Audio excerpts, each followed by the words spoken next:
stepped into my childhood home wearing my best dress, ready to meet my sister's new husband for the first time. "She's just a bartender." My dad snorted to his golf buddies, not even greeting me. The contempt in his voice stung, but I kept smiling. Then Bradley, my sister Madison's new husband, turned toward me. Our eyes met. His champagne glass slipped from his fingers, shattering on the marble floor. His face drained of color as he whispered something I'll never forget. "No, this can't be happening." Bradley's words hung in the air like smoke from an extinguished candle, heavy and suffocating.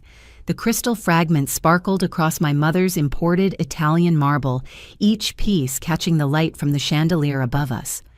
Madison rushed forward with paper towels, her wedding ring catching my eye as she knelt beside the mess.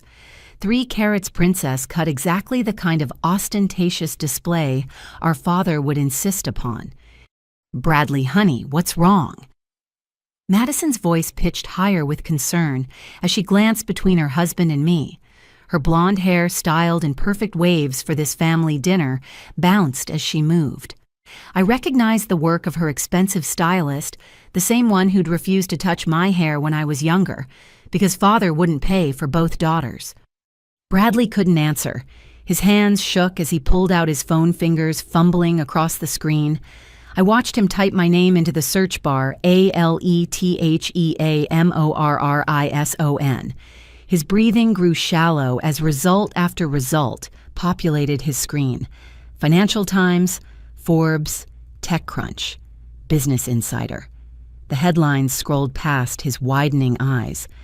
Meanwhile, my father continued his performance for his audience. Richard Morrison, the great businessman holding court with his Wednesday night golf crew. Can you believe it, my daughter serving drinks to strangers? Wasting that expensive education on pouring whiskey and listening to sob stories? He laughed, the sound sharp and cruel, designed to cut. His friends, Harold Westbrook, James Chen, despite his own heritage, and Roberto Vasquez chuckled along uncomfortably. I maintained my composure, stepping carefully around the broken glass. My heels clicked against the marble as I approached Bradley with my hand extended. "I don't believe we've been properly introduced. I'm Alethea Madison's sister." He recoiled as though my hand were a poisonous snake. His phone nearly joined the champagne glass on the floor as he stumbled backward. The movement was so dramatic that Harold stopped mid-laugh, his scotch hovering near his lips. Even my mother, Helen, poked her head out from the dining room where she'd been fussing with place settings. "Bradley." Madison stood abandoning the glass cleanup. Her voice carried an edge, now the sweetness curdling into something sharper. "What is going on? You're being incredibly rude to my sister." His mouth opened and closed like a fish gasping for air.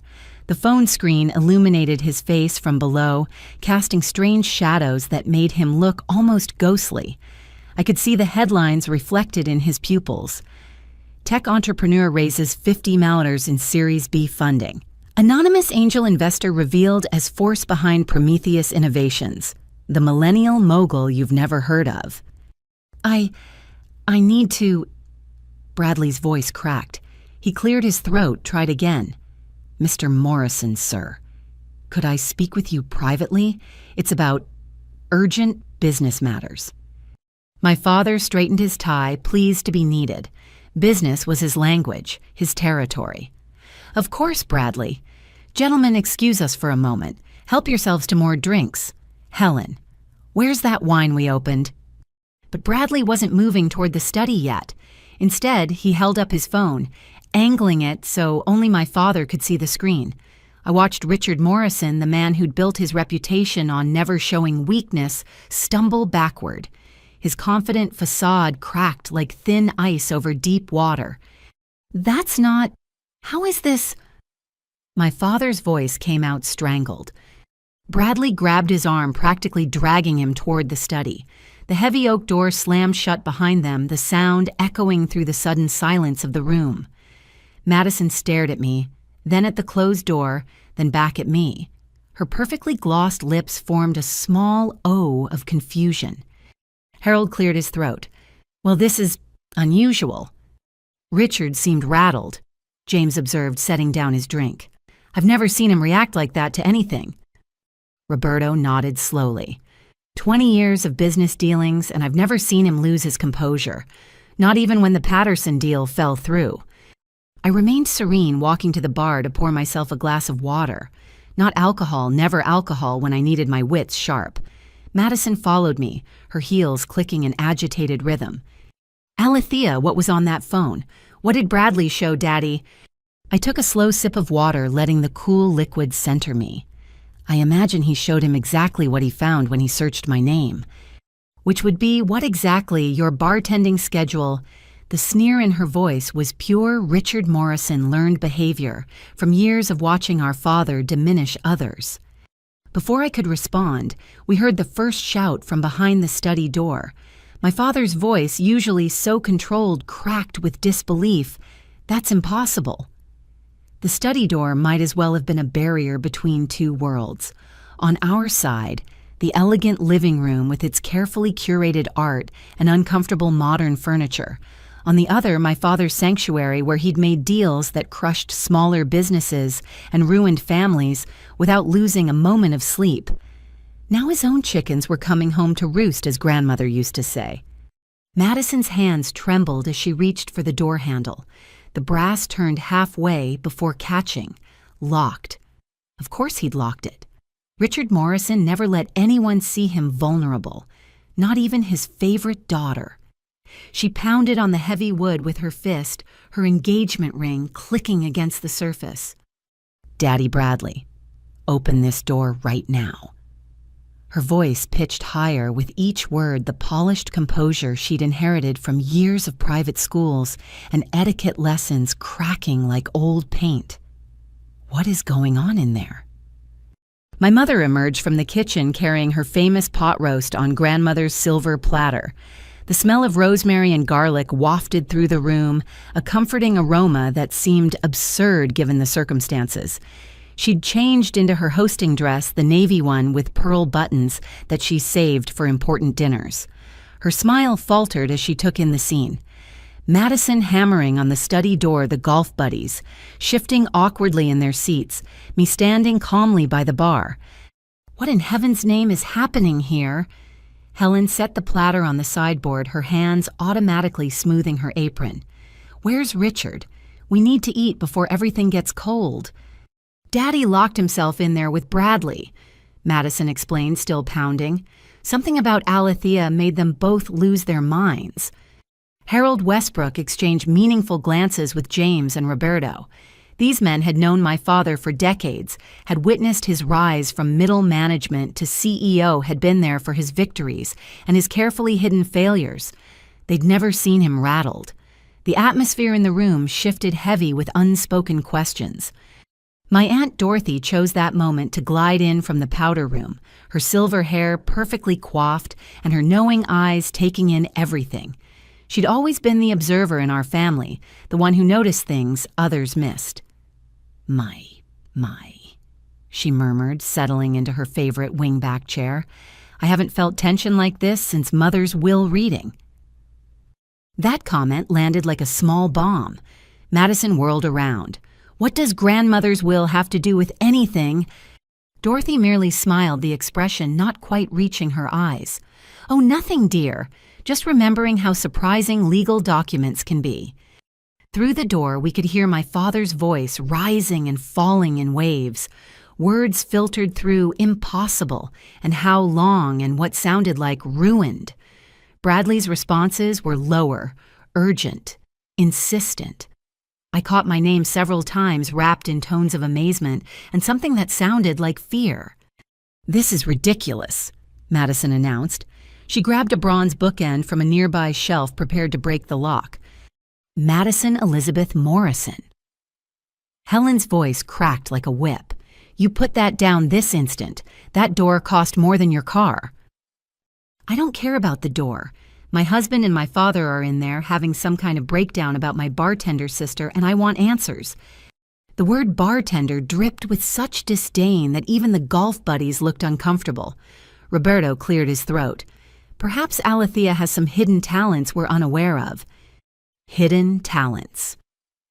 Madison laughed, the sound brittle and sharp. She pours drinks for tips. She lives in a studio apartment. She drives a 10-year-old Honda. What hidden talents could she possibly have that would make Daddy react like this? I set down my water glass with a gentle clink. Every eye in the room turned to me. The silence stretched like taffy, sweet and sticky and suffocating. From the study, we heard what sounded like furniture being moved, drawers being yanked open, papers rustling frantically. Then, as suddenly as it had begun, the noise stopped. Complete silence fell over the house, the kind that makes you notice the grandfather clocks ticking and the hum of the air conditioning. Even Madison stopped her assault on the door, stepping back as though the silence itself had pushed her. The lock clicked. The door swung open, slowly revealing Bradley first. His expensive shirt was soaked through with sweat, dark patches spreading from his underarms and collar. His perfectly styled hair stuck to his forehead in damp strands. He looked like he'd run a marathon in his wedding suit. Behind him, nothing. The study gaped empty and dark. "Where's my father?" Helen's voice came out small, uncertain. Bradley swallowed hard, his Adam's apple bobbing. He needs a moment. He asked me to come out first. A moment for what? Madison grabbed her husband's arm. "Bradley James Thornton, you tell me right now what's happening." But Bradley wasn't looking at his wife. His eyes fixed on me with an expression I'd seen before in boardrooms and investment meetings, when people finally understood who they were really dealing with. It was the look of someone recalculating every assumption they'd ever made. He straightened his shoulders, wiped his palms on his ruined shirt, and spoke in a clear, carrying voice that reached every corner of the room. "Your father owes you an apology. Tell them about Prometheus Innovations Alethea. Tell them what you really do." The words hung in the air like a challenge, and I saw Madison's face cycle through emotions like a slideshow. Confusion, disbelief, anger, and finally a creeping fear that maybe, just maybe, everything she thought she knew was wrong. "What are you talking about?" Madison's voice came out sharp enough to cut glass. "What is Prometheus Innovations? Alethea, what did you tell him?" I walked to the center of the room, my heels marking each step with precision. The water glass remained in my hand, steady as stone. Helen perched on the edge of her favorite chair, the pot roast forgotten and cooling on its silver platter. The golf buddies leaned forward like spectators at a prize fight. "I didn't tell him anything," I said calmly. "He found it himself when he searched my name. Would you like me to explain, or should we wait for Dad?" "Explain what?" Madison's hands clenched into fists at her sides. "Stop playing games." I took a breath, feeling the weight of 5 years of secrets ready to tumble into the light. I'm not just a bartender. I haven't been just anything for a very long time. "What does that mean?" Helen's voice wavered. "It means I own 7 establishments across 3 states. The Gilded Lily in downtown, Midnight's Garden in Austin, the Velvet Room in Nashville. 4 others you wouldn't recognize because they cater to clientele far above Dad's golf buddies' pay grade." I let that sink in, watching Harold's face flush red. What you call bartending is my way of staying connected to my employees and understanding my customers firsthand. Twice a week, I work the bar at the Gilded Lily. Not because I need the tips, but because real leadership means knowing every aspect of your business. Madison shook her head. "No, that's impossible. You live in a studio apartment. You drive that ancient Honda." "I live in a penthouse above the Gilded Lily," I corrected. The studio was a story I let you believe because it was easier than explaining why I didn't want to come to family dinners. The Honda. It was grandmother's. I keep it maintained perfectly because, unlike some people in this family, I value sentiment over status. My mother's hand flew to her throat, fingers worrying the pearl necklace she always wore to important dinners. 7 businesses. But how? When? I started with a food truck when I was 22, the Midnight Snack. Maybe you remember Madison. I asked you to come to the grand opening, but you said you had a sorority formal that was more important. Madison's face colored. I didn't think... No, you didn't. I set down my water glass on a coaster, the small gesture somehow holding everyone's attention. But that truck turned into a brick-and-mortar restaurant within 18 months. Then another. Then I diversified into upscale lounges and entertainment venues, each one profitable within its first year. Bradley cleared his throat. Tell them the rest. The rest? I smiled and saw Harold flinch. Oh, you mean Prometheus Innovations. What is Prometheus Innovations?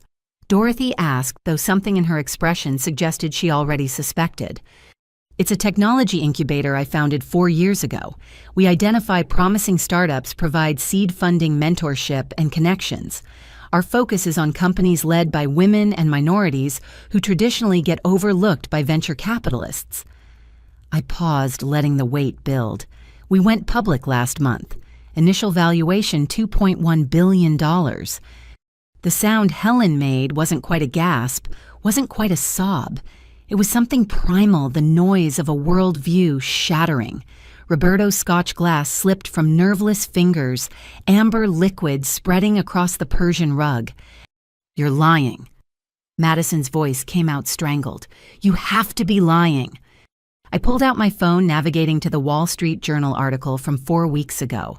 The headline read, Mystery Angel Investor Behind Prometheus Innovations Revealed as Hospitality Entrepreneur A. Morrison. I handed it to Madison, watched her face pale as she scrolled through the article. But this says... She looked up at me, then down at the phone, then at Bradley. $2 billion. 2.1, Bradley corrected. His voice carried a bitter edge. Do you have any idea how long I've been trying to get a meeting with Prometheus? 2 years. 2 years of emails, calls, connections, trying to get in front of the legendary A. Morrison. And the whole time... He laughed, the sound hollow. The whole time she was serving drinks at the Gilded Lily, probably watching me make a fool of myself trying to impress the wrong people. You came into my bar, I asked, genuinely curious. 6 times. You served me yourself twice. I tipped you 20% and complained about how hard it was to break into the tech investment scene. He shook his head. You just smiled and said you were sure I'd figure it out. Wait, James Chen set down his empty glass with excessive care. You're telling us that Richard's daughter, the one he's been mocking all evening, is worth billions. On paper, I clarified. Most of it's tied up in investments and property, but yes, my net worth exceeded his about 18 months ago. That's when Madison screamed. It wasn't a horror movie scream or a dramatic gesture. It was pure, raw emotion tearing out of her throat as reality crashed through her carefully constructed world. When she could finally speak again, her words came out in a rush. You're lying. You have to be. Because if this is true, then you know about the trust fund and you know what Daddy did. The room went still as death. Madison's hand flew to her mouth, but it was too late. The words were out there, floating in the air like confession at a funeral. Everyone turned to look at her, then at me, then at the still empty doorway to my father's study. What trust fund? Helen's voice came out thin, stretched tight with dawning horror. Madison, what are you talking about? Madison stood frozen, caught between truths like a deer in headlights. Her perfect makeup began to crack as tears welled in her eyes. The confident, polished daughter was crumbling, leaving behind someone young and frightened and guilty. Tell them, I said softly, or I will. I can't. 3 years ago, I began my voice steady as a newsreader's. I needed to establish a more complex corporate structure for my expanding businesses. My lawyers were conducting due diligence when they discovered something interesting in the public records. Our grandmother, Dorothy Morrison, had established a trust fund. The sole beneficiary was meant to be me.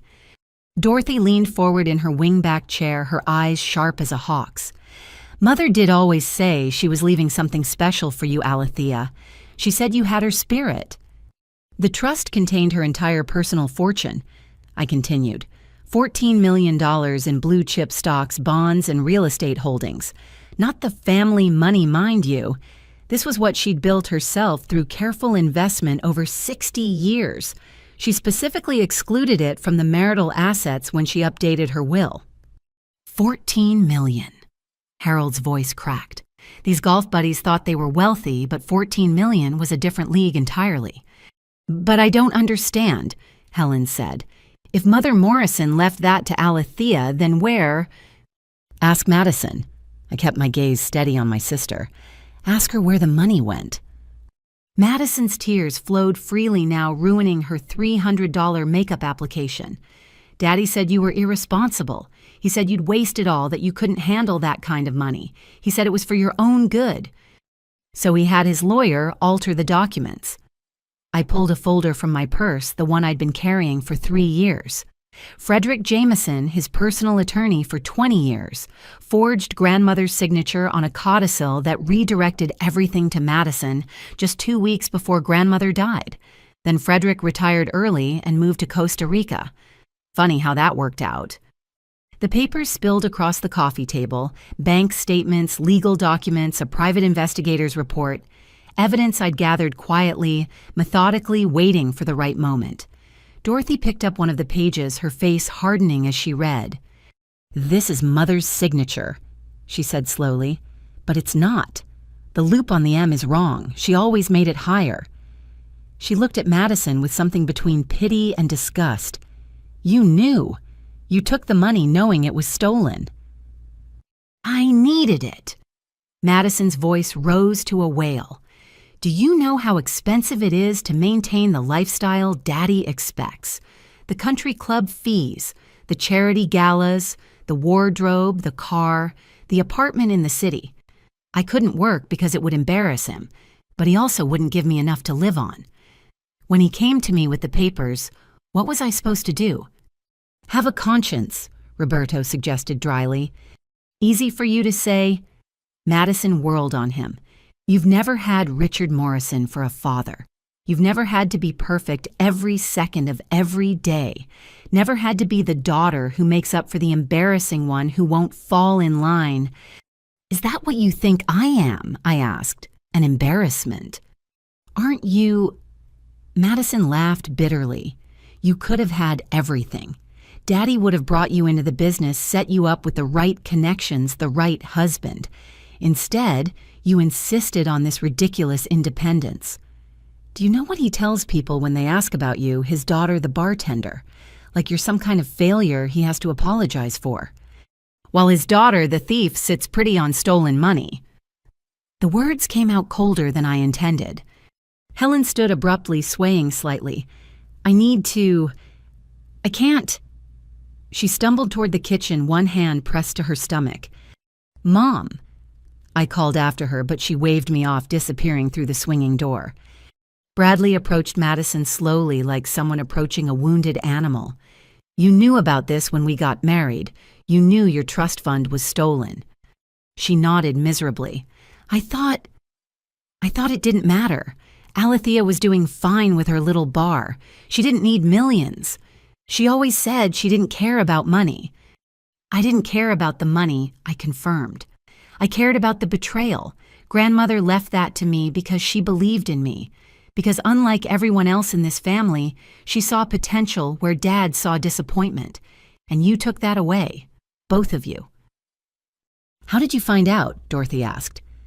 During the expansion to Austin, we needed to verify I had no outstanding claims or liens that could affect the business loans. My lawyers were thorough. They found the original trust documents filed with the state, then the amended versions.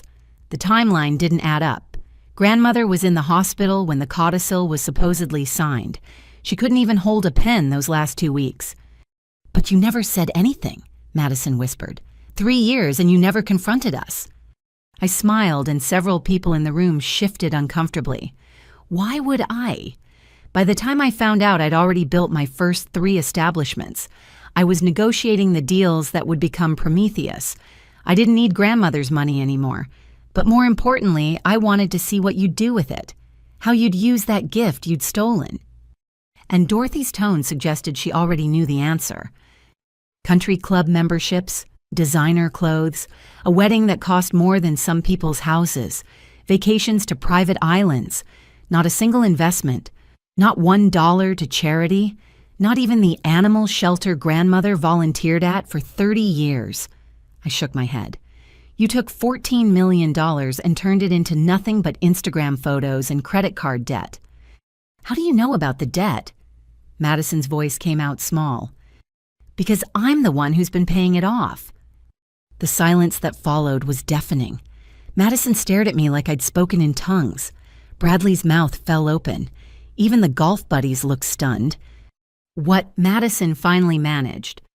6 months ago, you were about to default on your American Express Black Card, the one Daddy got you but doesn't pay for. You owed $43,000. I paid it. 3 months before that, it was the car loan.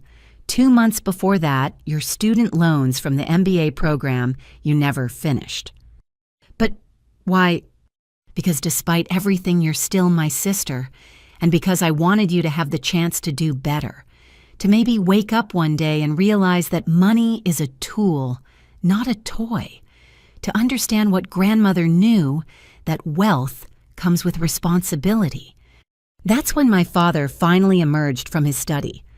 He looked like he'd aged 10 years in 10 minutes. His perfect silver hair was mussed, his red power tie askew.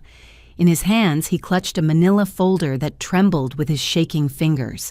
His eyes found mine across the room, and I saw something I'd never seen before in Richard Morrison's face. Alethea, he said, his voice hoarse. There's more. The lawyer, he left these documents with me. They're about your birth mother. The manila folder in my father's hands might as well have been a bomb for the way everyone reacted. Helen, who had just returned from the kitchen with a glass of water, dropped it.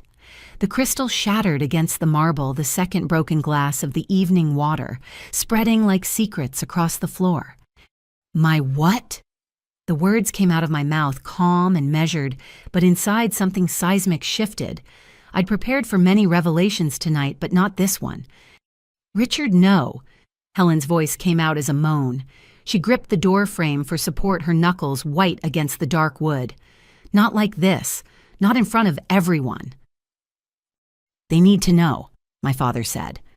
His usual commanding presence had evaporated, leaving behind a man who looked hollow, carved out by his own choices.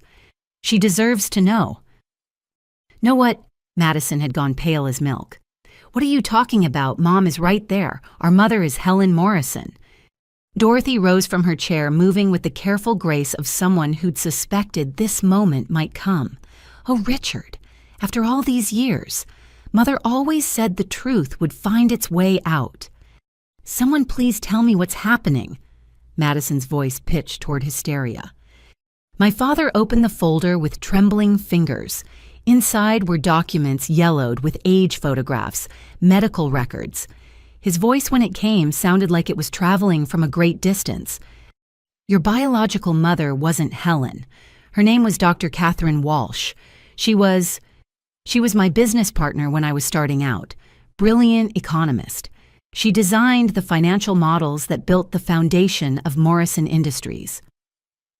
I remained perfectly still, processing this information like data inputs. Around me, the room erupted. That's impossible, Madison shrieked. We're sisters. We look alike. We have the same eyes. You have Richard's eyes, Dorothy said quietly. Both of you do. But Alethea, you have Catherine's mind. I see it now. The way you stand, the way you think 10 steps ahead. God, you even hold your water glass the same way she did. Helen sank into the nearest chair, tears streaming down her face. I couldn't have children. The doctors tried everything. IVF hormone specialists in Switzerland. Nothing worked.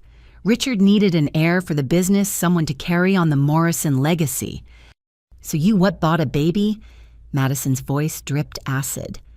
It wasn't like that, my father protested, but Helen cut him off. Yes, it was. Tell them the truth, Richard. All of it. My father's hands shook as he pulled out a photograph. Even from across the room, I could see the woman in it looked like me. Same dark hair, same sharp cheekbones, same way of tilting her head when thinking. But her eyes held a warmth mine had learned to hide. Catherine and I were partners. More than partners. We were He swallowed hard. She was everything Helen wasn't. Brilliant, driven, innovative. She saw financial patterns like other people see colors. Together, we built the algorithm that became the core of Morrison Industries' trading platform. You had an affair, I stated, not a question. We fell in love, he corrected, then caught Helen's glare. Or I thought we did. When Catherine got pregnant, she wanted to keep the baby, said she'd raise it alone, wouldn't ask for anything. But I couldn't have that scandal. Not when I was trying to secure the Pemberton contracts. A pregnant, unmarried business partner, it would have ruined everything. So what did you do? Though I suspected I already knew. I convinced her to let Helen and I adopt the baby. Told her it would be better for everyone. The child would have two parents' financial security, the Morrison name. Catherine would be free to focus on her career. He laughed bitterly. She believed me, signed the papers, kept working like nothing had changed even as her pregnancy advanced. Bradley had been silent through all of this, but now he spoke up. Dr. Catherine Walsh, the Catherine Walsh, the one who wrote Predictive Economic Modeling in Emerging Markets. You know her work. I turned to him, grateful for the distraction from the emotional nuclear bomb exploding in my family's living room. Know it. It's required reading at Wharton.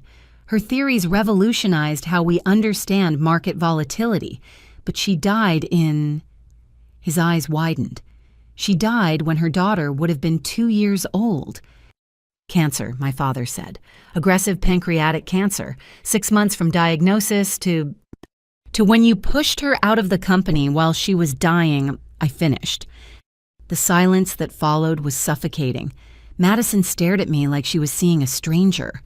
Helen wept silently into her hands. The golf buddies looked like they wanted to be anywhere else in the world. How long have you known? My father asked.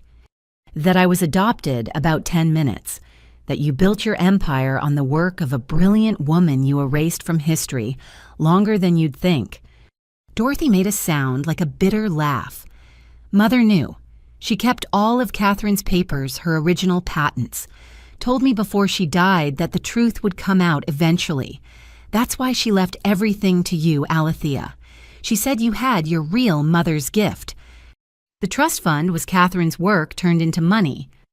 I said, understanding flooding through me.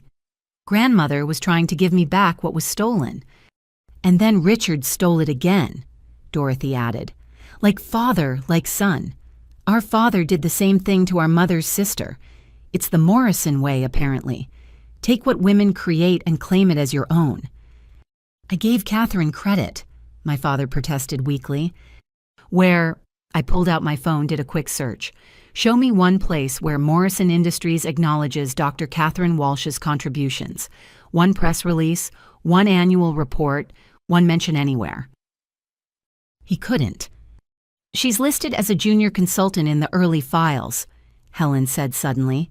Everyone turned to her. She wiped her eyes, smearing her mascara. I went through them all when I was trying to understand why my husband spent more time at work than at home. C. Walsh, junior consultant. That's all she got. Well, he got billions, Roberto muttered. But she's dead, Madison said desperately. She died when Alethea was 2. That's what you said. Cancer.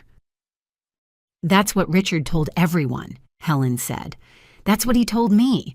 But I saw the medical bills, saw the divorce papers Catherine filed 2 weeks before her diagnosis. Divorce papers. This was news even to me. Helen stood unsteadily, walked to an antique secretary desk in the corner. From a hidden compartment, she pulled out another folder. I've kept these for 35 years, waiting, knowing this day would come. She handed them to me. Divorce proceedings, Catherine Walsh vs. Richard Morrison, citing theft of intellectual property fraud and emotional abuse, filed 2 weeks before her cancer diagnosis, never completed. You were married, Madison's voice came out strangled. For 18 months, my father admitted. Secret ceremony. I told her we'd announce it once the company was stable. Then Helen's father offered to invest $10 million if I married his daughter. So I did.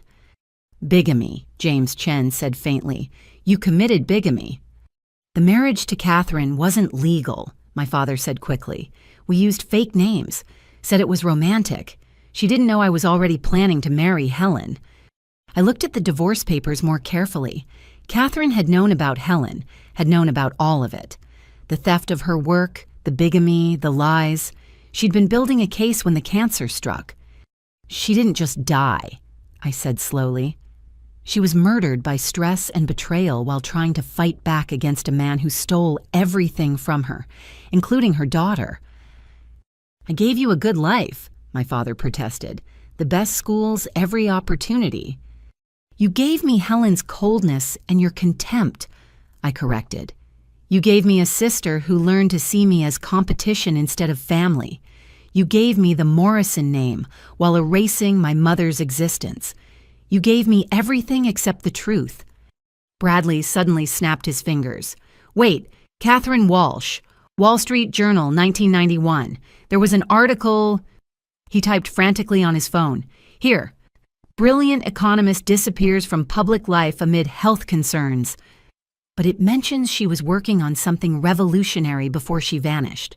A new economic model that could predict market crashes with 97% accuracy. The Morrison algorithm, all three golf buddies said in unison. The foundation of a $40 billion empire, Warisai added, built on theft and lies. That's when Bradley started laughing. It wasn't a pleasant sound. It was bitter and broken and full of irony.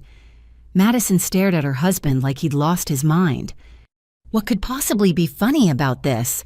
She demanded. Bradley held up his phone, showing a photograph from what looked like an academic conference. This is why I wanted to meet with Prometheus so badly. Why I've been trying for 2 years.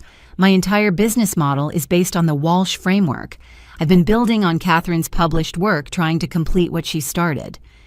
He looked at me with something approaching awe. You're her daughter, the actual daughter of Dr. Catherine Walsh. Do you understand what this means? Her unpublished papers, her research notes? If they still exist. They exist, Dorothy said quietly. Mother made sure of that too. All eyes turned to her. She smiled, the expression sharp as a blade. You didn't think she'd keep them in the house where Richard could find them, did you? They're in a safety deposit box. Have been for 35 years, waiting for Catherine's daughter to be ready to claim them. You knew, I asked her. All this time you knew. I suspected. Mother confirmed it near the end. She said Catherine made her promise to protect them until you were strong enough to handle the truth, smart enough to use them wisely. She studied me carefully. I'd say that time has come. My father collapsed back against the doorframe. It doesn't matter. Catherine's dead, has been for over 30 years. Ancient history. Actually, I said, pulling out my own phone, about that, I recently hired a very good private investigator, the kind who specializes in finding people who don't want to be found, or people who were declared dead but might not be. The room went silent again. Even the grandfather clock seemed to pause its ticking. What are you saying? Helen whispered. I'm saying that death certificates can be forged, especially when someone has reason to disappear, when someone is being systematically destroyed by a powerful man who's already stolen everything from them. That's insane, my father said, but his voice shook. Is it, I asked, is it more insane than bigamy, than theft, than building an empire on someone else's genius while erasing them from history? Madison grabbed my arm. Are you saying our mother, your mother, might still be alive? I looked at my father, watched the color drain from his face as he realized I might not be bluffing. I'm saying Catherine Walsh was brilliant enough to design algorithms that made billions, smart enough to see through his schemes and file for divorce, strong enough to try to fight him even while dying of cancer.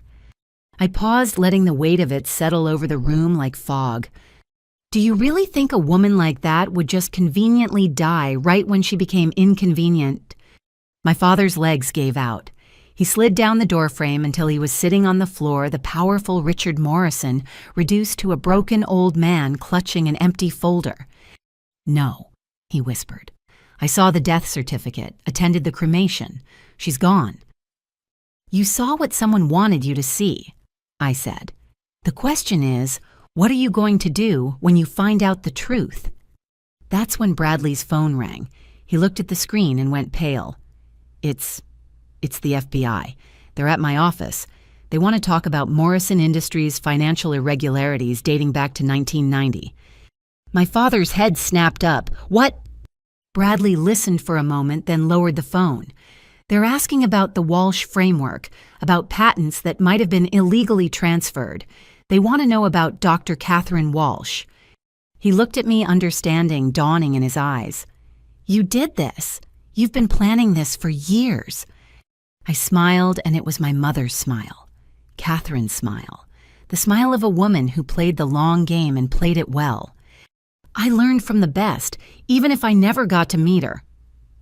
Alethea, Madison said slowly, what have you done?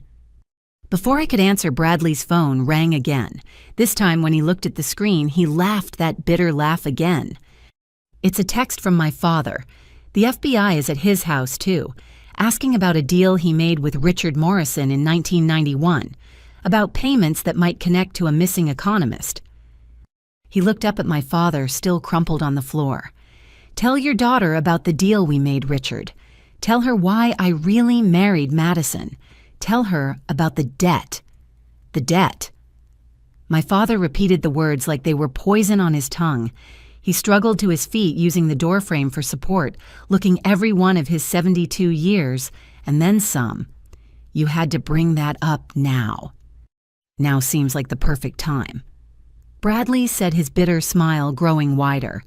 Since we're apparently having a night of revelations, since the FBI is knocking on doors asking about financial irregularities, might as well put all the cards on the table. Madison looked between her husband and her father, confusion and fear warring on her face. What debt? What deal, Bradley? What is he talking about? I moved to the center of the room, positioning myself where I could see everyone's faces. The golf buddies had given up any pretense of casual conversation. Harold gripped his empty glass like a lifeline. James kept checking his phone, probably wondering if the FBI would come for him next. Roberto had the careful stillness of a man calculating exit strategies. 5 years ago, I began watching my father's face drain of what little color remained. Morrison Industries started showing some interesting patterns in its trading algorithms, patterns that suggested someone was siphoning money. Not huge amounts, just enough to stay under the radar. But when you're moving billions through the system, even small percentages add up. How do you know this? Harold asked, though he looked like he already suspected the answer. Because I've spent those 5 years quietly buying shares in Morrison Industries, through shell companies, offshore entities, private trades, never enough to trigger SEC notifications, always staying just under the reporting thresholds. I pulled out a slim tablet from my purse. As of market close yesterday, my various holdings add up to 51%. The sound my father made wasn't quite human. Helen gasped. Madison shook her head in denial, but the best reaction came from the golf buddies whose phones all started buzzing simultaneously. That's impossible, James said, even as he read the emergency notification from his broker. The Morrison Family Trust owns 55%. It's been that way for 20 years. The trust owns 55% of the shares that existed 20 years ago, I corrected. But Daddy's been issuing new shares to cover his debts, private placements he thought no one would notice, diluting the trust's holdings with each transaction. You're lying. But my father's protest was weak without conviction. I turned the tablet around, showing them the Bloomberg terminal I'd had installed specifically for tonight. Real-time ownership data for Morrison Industries scrolled across the screen. Company after company, all leading back to a single beneficial owner, Alethea Morrison. Phoenix Holdings, 12%. Prometheus Ventures, 15%. Walsh Capital, 18%. Various smaller entities making up the remaining 6%. I set the tablet on the coffee table where everyone could see it. Congratulations, Dad. You're now a minority shareholder in your own company. The board won't stand for this, Harold said, but his voice shook. "We have procedures, protocols." "The board serves at the pleasure of the majority shareholder," I reminded him, "which is now me. And speaking of the board," I glanced at my phone, "you should all be receiving formal notification right about now." 3 phones chimed in unison. Harold, James, and Roberto pulled them out with shaking hands. Their faces went through identical transformations as they read confusion, disbelief, fear. "Emergency board meeting," Roberto read. "Tomorrow morning, 7 a.m. Motion to discuss leadership changes and financial irregularities dating back 24 years. "You can't do this," my father said. "I built this company. It's mine." "You built it on Catherine Walsh's work," I countered. "On stolen algorithms and forged patents. On my mother's genius that you claimed as your own.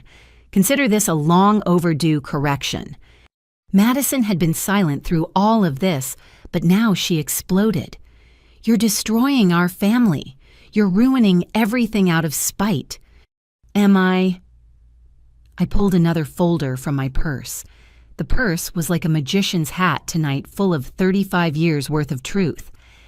"Let me show you what I'm actually saving you from." I spread the financial reports across the table, covering the ownership documents. Morrison Industries' real books, the ones my father thought were hidden behind layers of encryption and offshore accounting. The ones I'd accessed through perfectly legal audits once I'd acquired enough shares to demand them. "Embezzlement," I said, pointing to the first column. $2 million here, $3 million there. Funneled through construction projects that never quite finished consulting fees to companies that existed only on paper. 20 years of skimming from your own company, Dad. That's a misunderstanding," he stammered. "Accounting errors." "Which is what you told the Pemberton Group when they started asking questions. What you told the Shanghai investors when their returns came up short. What you've been telling everyone while you bled the company dry to fund your lifestyle." I turned to another page. Country club memberships at 4 different clubs. The house in Aspen you told Helen was a corporate retreat. The gambling debts. "Gambling debts." Helen's voice came out strangled. "Poker games with stakes that would make professional players blush. Baccarat in Monaco. That trip to Macau he told you was a trade conference. He lost $8 million in 3 days. The golf buddies exchanged looks. They'd known about the gambling, had probably participated, but $8 million was beyond even their expensive tastes. Which brings us to Bradley's father. I continued enjoying the way Bradley flinched. "Tell them about the arrangement, Bradley.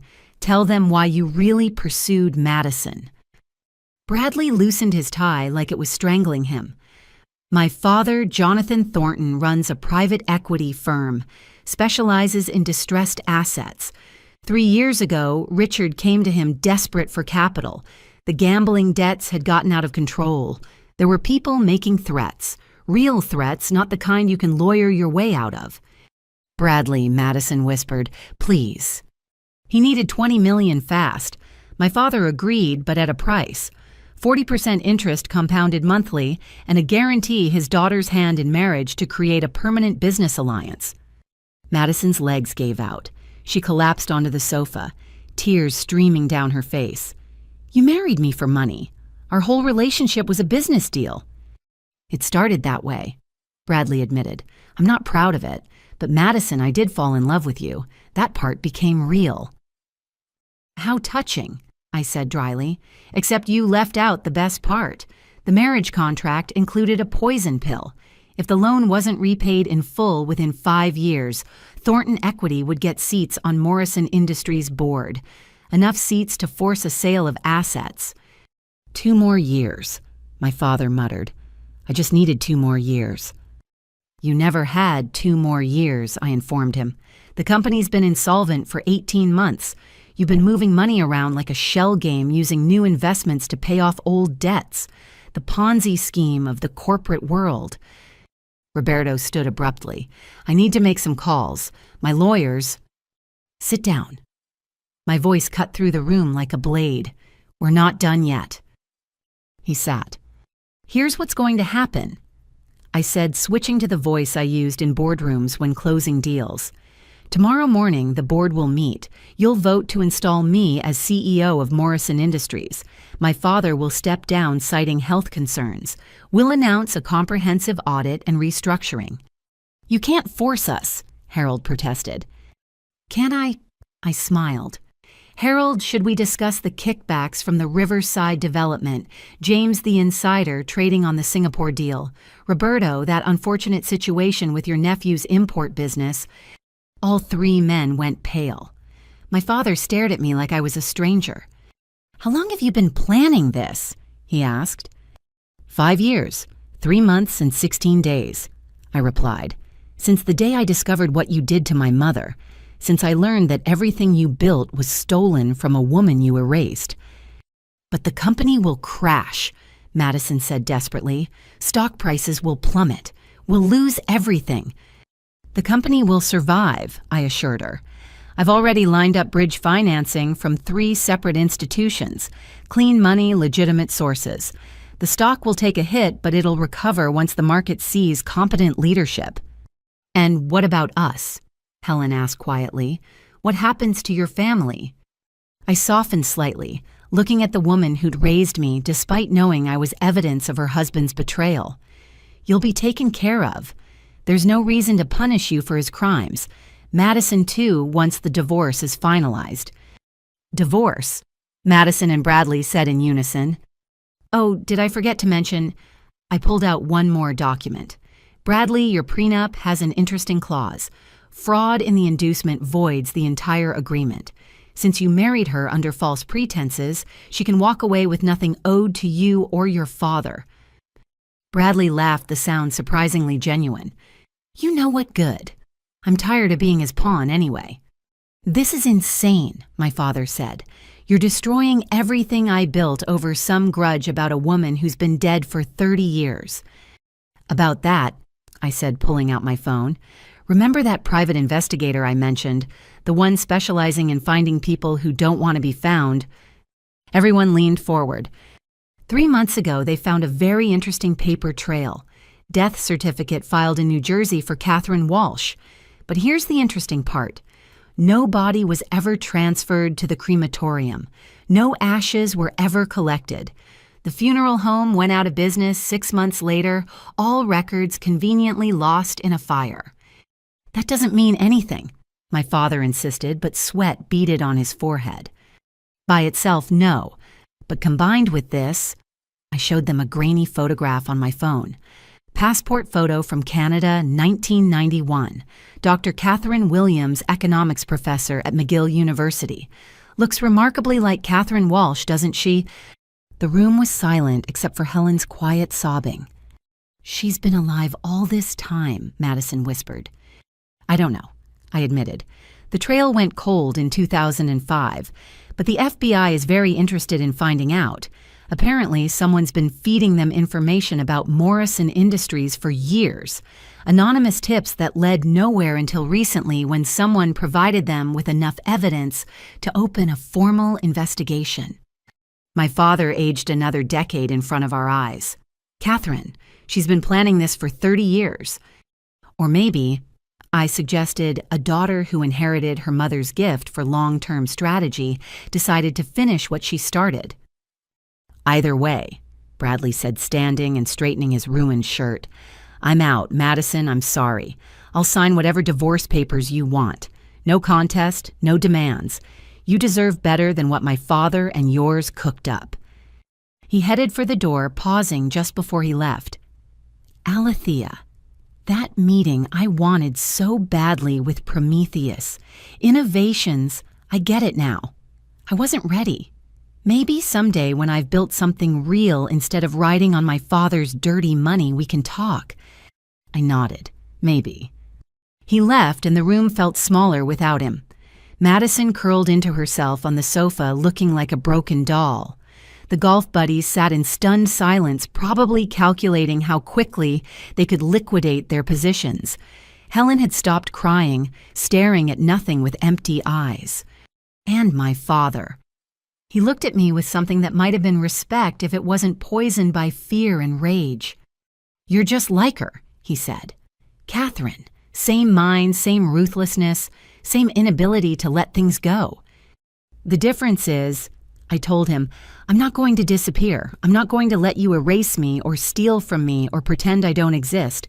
I'm going to sit in your office at your desk and run your company the way it should have been run from the beginning, with integrity." "The board won't." "The board will do exactly what I tell them." I cut him off. "Because the alternative is federal prison. Orange isn't a good color for any of you." That's when Dorothy, who'd been quietly watching everything unfold, finally spoke up. "There's one more thing," she said, "about Mother's death, Richard. I think it's time you told the truth about that, too." My father's face went from pale to gray. "Dorothy, don't." "Don't what?" She stood moving with the careful dignity of someone about to drop the final bomb. "Don't mention that I saw you leaving Mother's house at 3 a.m. Don't talk about what I found in your car the next day. Or don't bring up what the nice young FBI agent asked me about last week." The temperature in the room seemed to drop 20 degrees. "What?" I asked very quietly. "Did you see Aunt Dorothy?" She looked at me with those sharp eyes that missed nothing that had been watching and waiting for 35 years. "I saw your father murder my mother, and I can prove it." Dorothy's accusation hung in the air like a guillotine blade waiting to drop.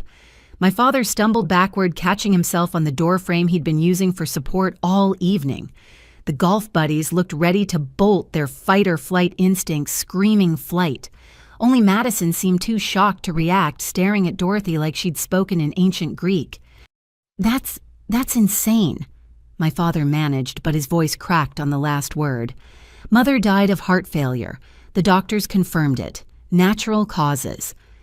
"Natural causes." Dorothy repeated her tone, making the words sound filthy. "Yes, I suppose a massive overdose of digoxin would cause the heart to fail quite naturally. Tell me, Richard, where did you get the extra vials of her medication? Or did you just use what was already in her medicine cabinet?" Helen made a sound somewhere between a gasp and a moan. "Dorothy, what are you saying?" "I'm saying what I should have said 35 years ago," Dorothy replied. "But I was younger, then scared, and Richard was so convincing. Mother was old," he said. "Her heart was failing anyway. Why cause a scandal? Why put the family through that?" "Because it was murder," I said flatly. Dorothy nodded. "June 15th, 1990. I was staying with Mother because she'd had a minor fall. Richard came by around 9 that evening, said he wanted to check on her. They talked in the study for hours. I fell asleep on the couch, but woke when I heard the front door. 3:17 a.m., according to the grandfather clock she loved so much. She moved to the window, gazing out at the manicured lawn as if she could see into the past. I watched him walk to his car. He was carrying something, a small bag. Medical waste, I thought later. He sat in the driver's seat for 20 minutes, just sitting there in the dark. Then he drove away. "That doesn't prove anything," my father protested, but sweat now poured down his face. "No." Dorothy agreed. "But the vials I found in your car the next day might. You came to the house after the ambulance left, so concerned, so grieved. You hugged me and said we'd get through it together. Your car keys fell out of your pocket." She turned back to face us, her expression carved from stone. "When I returned them to your Mercedes, I saw the medical bag in the back seat. It was partially open. Empty vials of digoxin spilled out. Mother's prescription with her name on the labels." "You kept them," Helen whispered. "Of course I kept them, along with a suicide note." If the room had been quiet before now, it was a vacuum. Even the grandfather clock seemed to stop ticking. "What suicide note?" Madison's voice came out as a squeak. Dorothy walked to the secretary desk where Helen had gotten the divorce papers. From another hidden compartment, she pulled out a plastic evidence bag. Inside was a single sheet of paper, handwritten. "Mother's handwriting," she said. "Dated the night she died. It says she couldn't bear the shame of what Richard had done, that she was sorry for failing to protect Catherine and her child, that she was taking her own life rather than watch him destroy anyone else." "But that's..." My father's legs gave out completely. He slid to the floor, back against the wall. I didn't force her to write that. No. Dorothy agreed. You just told her the truth, that you'd stolen Catherine's work, that you'd driven her away, possibly to her death, that you'd already started the process to steal the trust fund meant for Alethea. You confessed everything, thinking she was too old and weak to do anything about it. She had a heart condition, he said weakly. The shock of learning her son was a monster might have killed her, yes, but you didn't wait to find out. You helped her along with enough digitalis to kill a horse. Dorothy held up the evidence bag. What you didn't know was that she'd already written this letter, hidden it in her favorite book, the family Bible you never bothered to open. I stood perfectly still, processing this final piece of the puzzle. My grandmother, the one person who'd shown me unconditional love, had been murdered by my father to keep his secrets buried. The trust fund hadn't just been about money, it had been about justice. 35 years, I said quietly. You've known for 35 years that he murdered her, and you said nothing. Dorothy's composure finally cracked. I was terrified. He'd killed his own mother to protect his empire. What would he do to me? So I stayed quiet, stayed close, and waited. Waited for you to grow strong enough to bring him down. Your grandmother believed you would. It's the last thing she told me. Alethea will make it right. The golf buddies were already moving, heading for the door with mumbled excuses about early meetings and family obligations. I let them go. They'd be back tomorrow for the board meeting, or their lawyers would. None of this can be proven, my father said desperately. It's hearsay speculation. Any decent lawyer would tear it apart. Maybe, I conceded, but combined with everything else, the embezzlement, the fraud, the bigamy, the stolen patents, it paints quite a picture, the kind of picture that ends with handcuffs and headlines. Madison suddenly laughed high and hysterical. This is insane. All of it. My husband married me as a business deal. My father is a murderer. My sister isn't my sister. My mother isn't my mother. What else? What other bombs are you going to drop? Just one more, I said, pulling out my phone. Bradley, I know you haven't left yet. You're sitting in your car in the driveway, aren't you? You might want to come back in for this part. The front door opened 30 seconds later. Bradley walked in, his face grim. How did you know? Because you're smart enough to realize the FBI wasn't done with just you and your father. There's more to this story, isn't there? More to the deal between our fathers. He nodded slowly. The marriage was just part of it. The real deal was bigger, darker. Tell them I encouraged. Bradley looked at Madison, real anguish in his eyes. Your father didn't just owe my father money. He owed other people. Dangerous people. The kind who don't accept bankruptcy as an excuse. The Calabrese family, I supplied. One of the last old-school organizations still operating in international finance. They dress it up with legitimate businesses, but underneath they're the same thugs who used to break kneecaps in Brooklyn. How do you know about them? My father asked, though he looked like he already regretted the question. Because I've been paying them off for the last 18 months, I said simply. $500,000 a month transferred through intermediaries. Did you think your debts just magically disappeared, Dad? That they forgot about the $40 million you owed them? Helen made a choking sound. $40 million to criminals. Structured as legitimate business loans, of course, I explained. Hidden behind shell companies and offshore banks. But when you can't pay, they don't foreclose on your house. They foreclose on your life. You've been protecting him, Madison asked, incredulous. After everything he's done, I've been protecting all of you, I corrected. They wouldn't stop with him. The Calabrese family believes in collective punishment. Wives, children, anyone connected to the debt. So yes, I've been paying your father's blood money to keep you all breathing. But that's... Madison turned to Bradley. You knew about this. Bradley nodded miserably. My father brokered the original loans. He takes a percentage of every payment. It's why he pushed so hard for the marriage. He needed the Morrison connection to stay legitimate while being deep in bed with organized crime. And now the FBI is investigating, I added, following the money trail from Morrison Industries to Thornton Equity to the Calabrese family. Years of RICO predicates all tied up with a neat bow.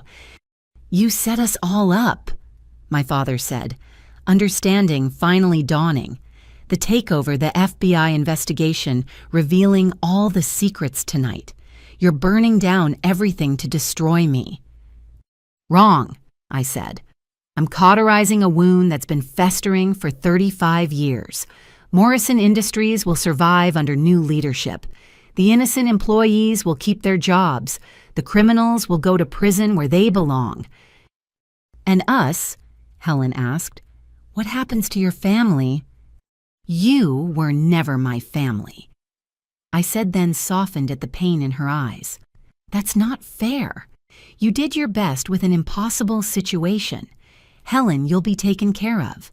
There's a settlement prepared enough to live comfortably for the rest of your life. The divorce can be quiet, dignified. You can finally be free of him. And Madison. I looked at my sister, the golden child who'd gotten everything while I got contempt. Madison has choices to make. The money she stole is gone spent on trivial luxuries. But she's young, educated, capable of building something real if she's willing to work for it. The divorce from Bradley will include a settlement from his family's legitimate assets. Enough for a fresh start. I don't want his money, Madison said quietly. Not anymore. Bradley reached for her hand, then thought better of it. For what it's worth, the feelings became real. The marriage might have started as a lie, but I did fall in love with you. She pulled away from him. How can I believe anything you say? You can't, he admitted. That's what happens when everything is built on lies. Trust becomes impossible. Speaking of lies, I said, there's one more thing we need to discuss. Madison, tell them about Sarah. Madison went rigid. What? Sarah Chen, your college roommate, the one you've been secretly dating for 2 years, the one you actually married in Vermont last summer, the one currently receiving cancer treatment in Switzerland that I've been anonymously funding. The room exploded again. Bradley stared at his wife in shock. Helen gasped. My father, still on the floor, looked like he'd been slapped. You're gay, Bradley's voice came out strangled. I'm bisexual, Madison corrected quietly. And yes, I'm legally married to Sarah, have been for 14 months. But our wedding was never valid, I confirmed, making the entire business arrangement moot. No legal marriage means no merger between the families, no board seats for Thornton Equity, no claim on Morrison assets. You knew, Madison asked me. How long? Since the day you got married. Sarah's oncologist needed insurance information for her treatment. She listed you as her spouse. The hospital contacted me as the anonymous donor to verify the relationship. Why didn't you say anything? Because it wasn't my secret to tell, and because I wanted to see what you'd do, whether you'd come clean on your own or keep living the lie.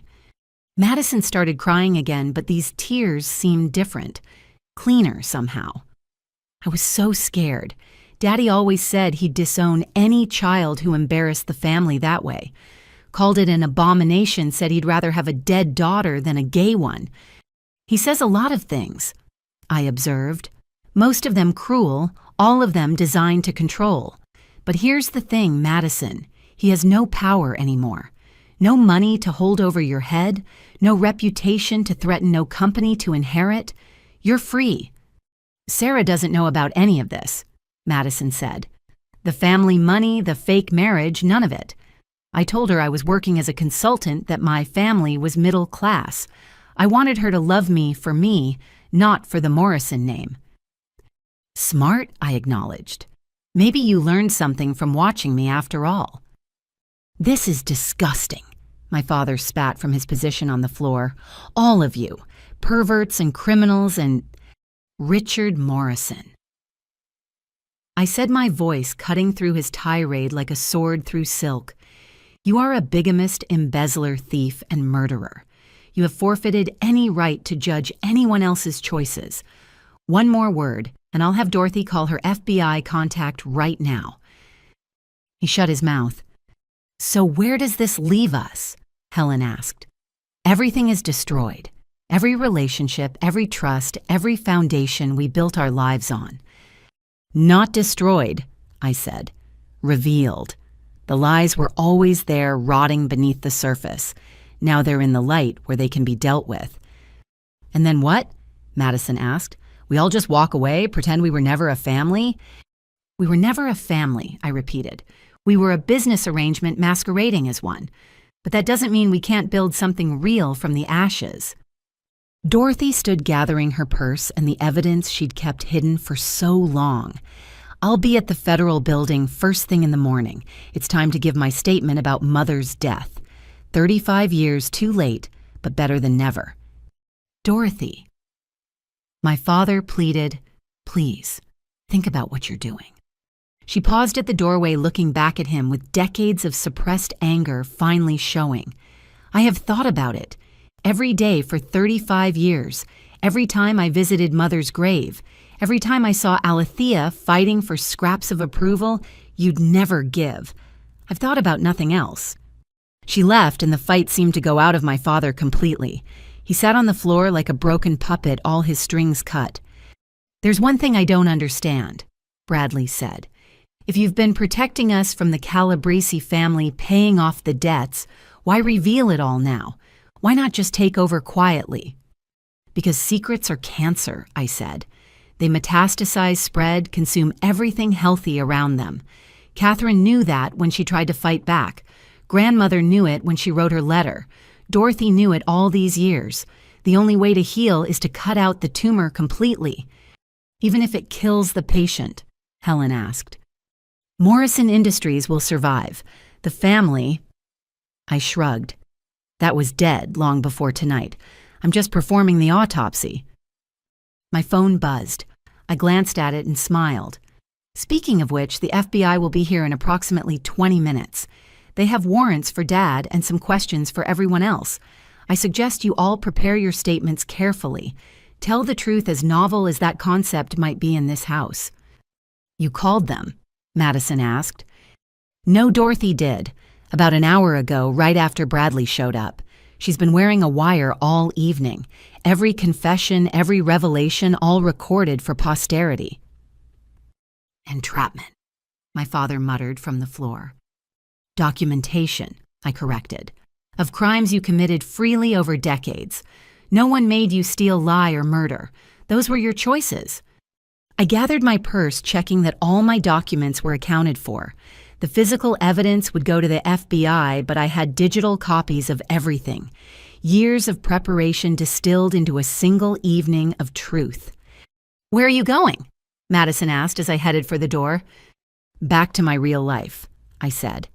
"The one I built honestly, without stealing or lying or stepping on others.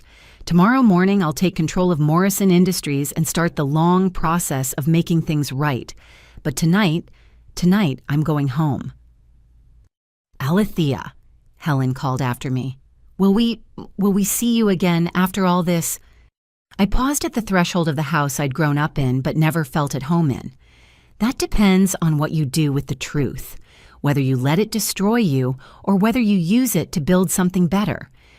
And if we choose to build," Madison asked, her voice small but hopeful, "then you know where to find me. The Gilded Lily every Tuesday and Friday night.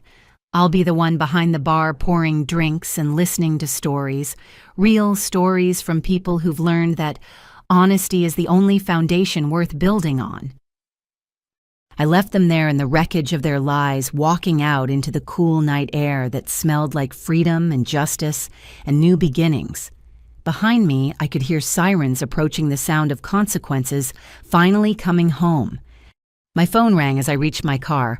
Unknown number, but I'd been expecting this call. "Hello," I said. "Hello, Alethea."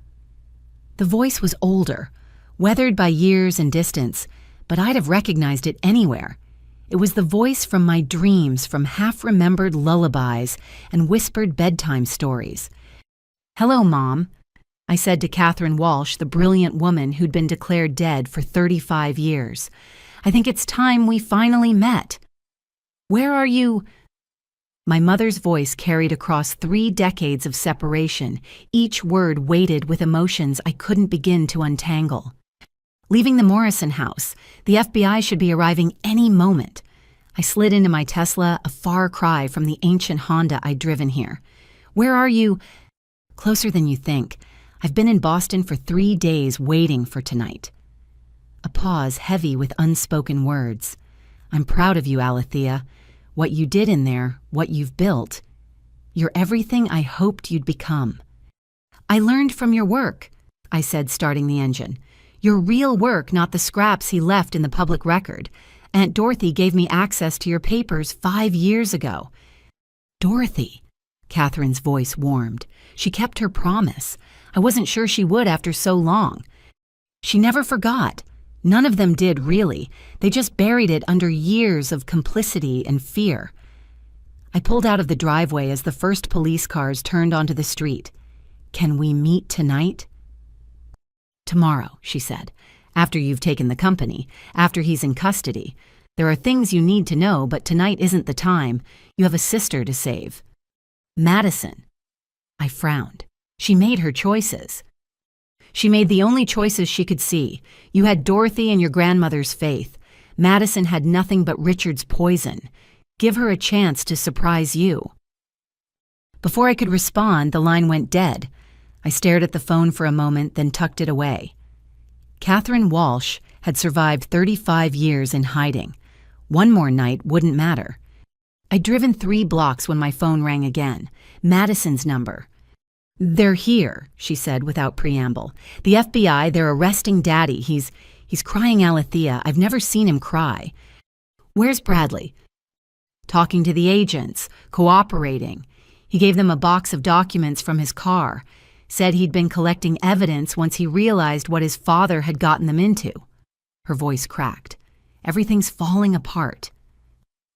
No, I corrected. Everything's becoming clear. There's a difference.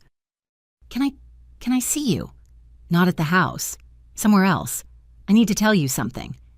I considered for a moment. Catherine's words echoed, give her a chance to surprise you. The Gilded Lily in an hour, I said. Come alone. Sarah's with me. That stopped me. Sarah's in Boston. I thought she was in Switzerland. She flew back 2 days ago. The treatment's working, but she couldn't stand being away during... Madison paused. She knew something big was happening. She always knows. It's like she can read my mind. Bring her, I decided. It's time I met my sister-in-law properly. 50 minutes later, I stood behind the bar at the Gilded Lily, the first business I'd ever owned outright. The late-night crowd was thin. A few regulars nursing whiskeys, a couple on what looked like a last-chance date, 2 writers in the corner debating semicolons. This was why I still tended bar for the peace of ordinary people living ordinary lives. Madison entered first hesitant, looking around like she'd never been in a bar before. Knowing our father, she probably hadn't been allowed. Behind her came a woman who could only be Sarah Chen. She was smaller than I'd expected, delicate-looking in the way that made people underestimate her. But her eyes were sharp, intelligent, taking in everything at once. The wheelchair I'd seen in photos was gone, replaced by a cane. She leaned on lightly. Cancer had taken weight from her frame, but hadn't touched the steel in her spine. You must be Alethea, Sarah said, extending her hand. I've wanted to meet you for years. Madison talks about you constantly. Does she? I shook her hand, noting the firm grip. All bad, I assume. All complicated, Sarah corrected, which is usually more interesting than simple good or bad. I liked her immediately. Madison stood awkwardly between us, wringing her hands. Can we sit somewhere private? I led them to my office above the bar, a space that was more home than any house had ever been. Floor-to-ceiling windows overlooked the city lights twinkling like ground-level stars. I poured myself water, offered them the same. I don't drink, Sarah said. Interferes with the medication. Madison doesn't either in solidarity. You told her about the payments, Madison said without preamble, that you've been funding Sarah's treatment. You didn't. I raised an eyebrow. I couldn't figure out how to explain knowing about anonymous donations without revealing everything else. Madison slumped in her chair. I've been lying so long I forgot what truth feels like. Start now, Sarah suggested gently. Tell her what you told me on the way over. Madison took a shaky breath. I knew about Catherine Walsh. Not everything, but enough. I was 16 when I found the papers in Daddy's safe. The real patents, the original algorithms. I confronted him. This was unexpected. And he said Catherine was a gold digger who'd tried to steal his work, that she'd abandoned her baby when her scheme failed, that you were better off not knowing your mother was a con artist who'd used pregnancy to try to trap him. You believed him. I was 16 and terrified. He was my hero, the great Richard Morrison, who'd built an empire. Why would he lie? She laughed bitterly. Then I met Sarah freshman year at Yale. She was studying investigative journalism, always talking about following the money, exposing corruption. She made me see things differently. Madison started researching Catherine Walsh.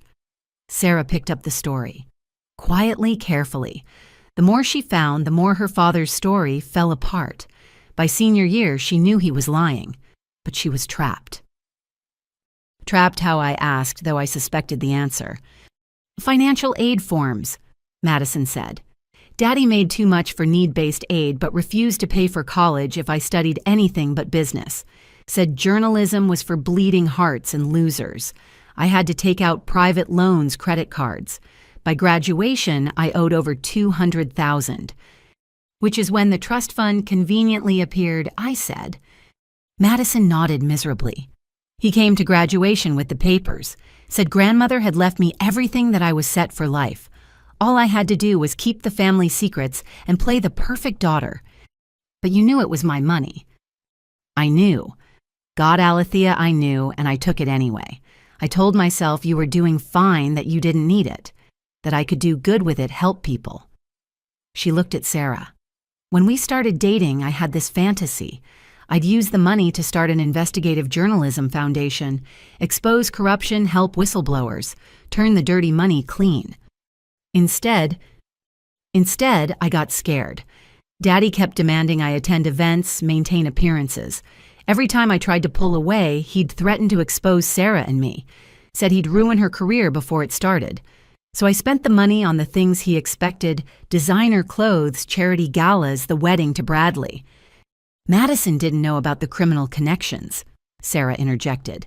She thought it was just family drama and financial impropriety. If she'd known about the Calabrese family, I'd have run, Madison finished, taken Sarah and disappeared. But I was too deep in the lies to see the truth. I studied them both. Madison, the golden child who'd been slowly drowning in guilt. Sarah, the outsider who'd seen through the facade but loved Madison anyway. Tell me about Vermont, I said. They exchanged glances. Sarah smiled. June 23rd last year. Tiny ceremony in Burlington. My parents' 2 friends from college and a justice of the peace who made us cry with her vows about truth being the foundation of love. I wanted to invite you, Madison said quietly. Sarah insisted we should, but I was terrified you'd expose everything out of spite. I wouldn't have come, I admitted, but not out of spite, because I was playing a longer game. The takeover, Sarah said. Madison figured out something was happening when Morrison Industries stock started moving strangely. She has a good eye for patterns, probably from watching your father manipulate markets for so long. Why didn't you leave then? I asked Madison. You must have realized it would end badly. Because of this. Madison pulled out her phone, showed me a message thread. Threats started coming 3 months ago, not to me, to Sarah. Photos of her at the hospital, at home, at work. Messages saying they knew about the marriage, about the money. If I tried to leave, they'd hurt her. I took the phone, scrolled through the messages. Professional quality surveillance photos, carefully worded threats that skirted legal lines. The Calabrese family. That's what I figured out tonight, Madison said. When you mentioned them, it all clicked. They must have known Daddy's empire was crumbling. They were using me as insurance. Which is why you came back from Switzerland, I said to Sarah. Not because you sensed something, but because they threatened to hurt Madison if you didn't. Sarah nodded. They wanted us both where they could watch us, control us. I handed back the phone. They won't be a problem anymore. The FBI raids happening tonight include several Calabrese operations. Your father and Bradley's father gave them enough to act on in exchange for reduced sentences. Reduced? Madison's voice rose. After everything they've done, white-collar crime and organized crime have different sentences. They'll serve time but not life, unless Dorothy's testimony about grandmother holds up. Murder has no statute of limitations. He killed her. Madison's statement held no surprise, only resignation. Part of me always suspected. The way he'd change the subject if anyone mentioned her death. The way Helen would flinch at her name. What will you do now? I asked. The trust fund's gone. The Morrison name will be toxic. Bradley's filing for divorce, which you wanted anyway. You're free but broke. We've talked about it, Sarah said. I've been offered a position at the Washington Post, investigative team focusing on financial crimes. The pay's not much, but it's honest work. And I asked Madison. I don't know. She met my eyes for the first time all evening. I've been pretending for so long I don't know who I really am, but I want to find out. Maybe start with apologizing. To you, to Helen, to everyone I hurt by staying silent. Apologies are words, I said. What matters is what you do next. What would you have me do?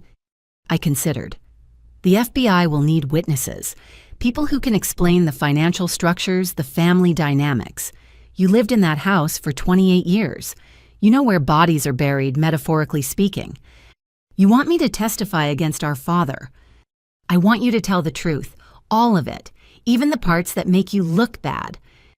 Especially those parts, Sarah added. Truth is like chemotherapy. It hurts like hell, but it's the only thing that kills the cancer. Madison laughed, surprising all of us. You know what the really sick part is? I'm relieved. 28 years of suffocating and I can finally breathe. Is that wrong? That's human, I said.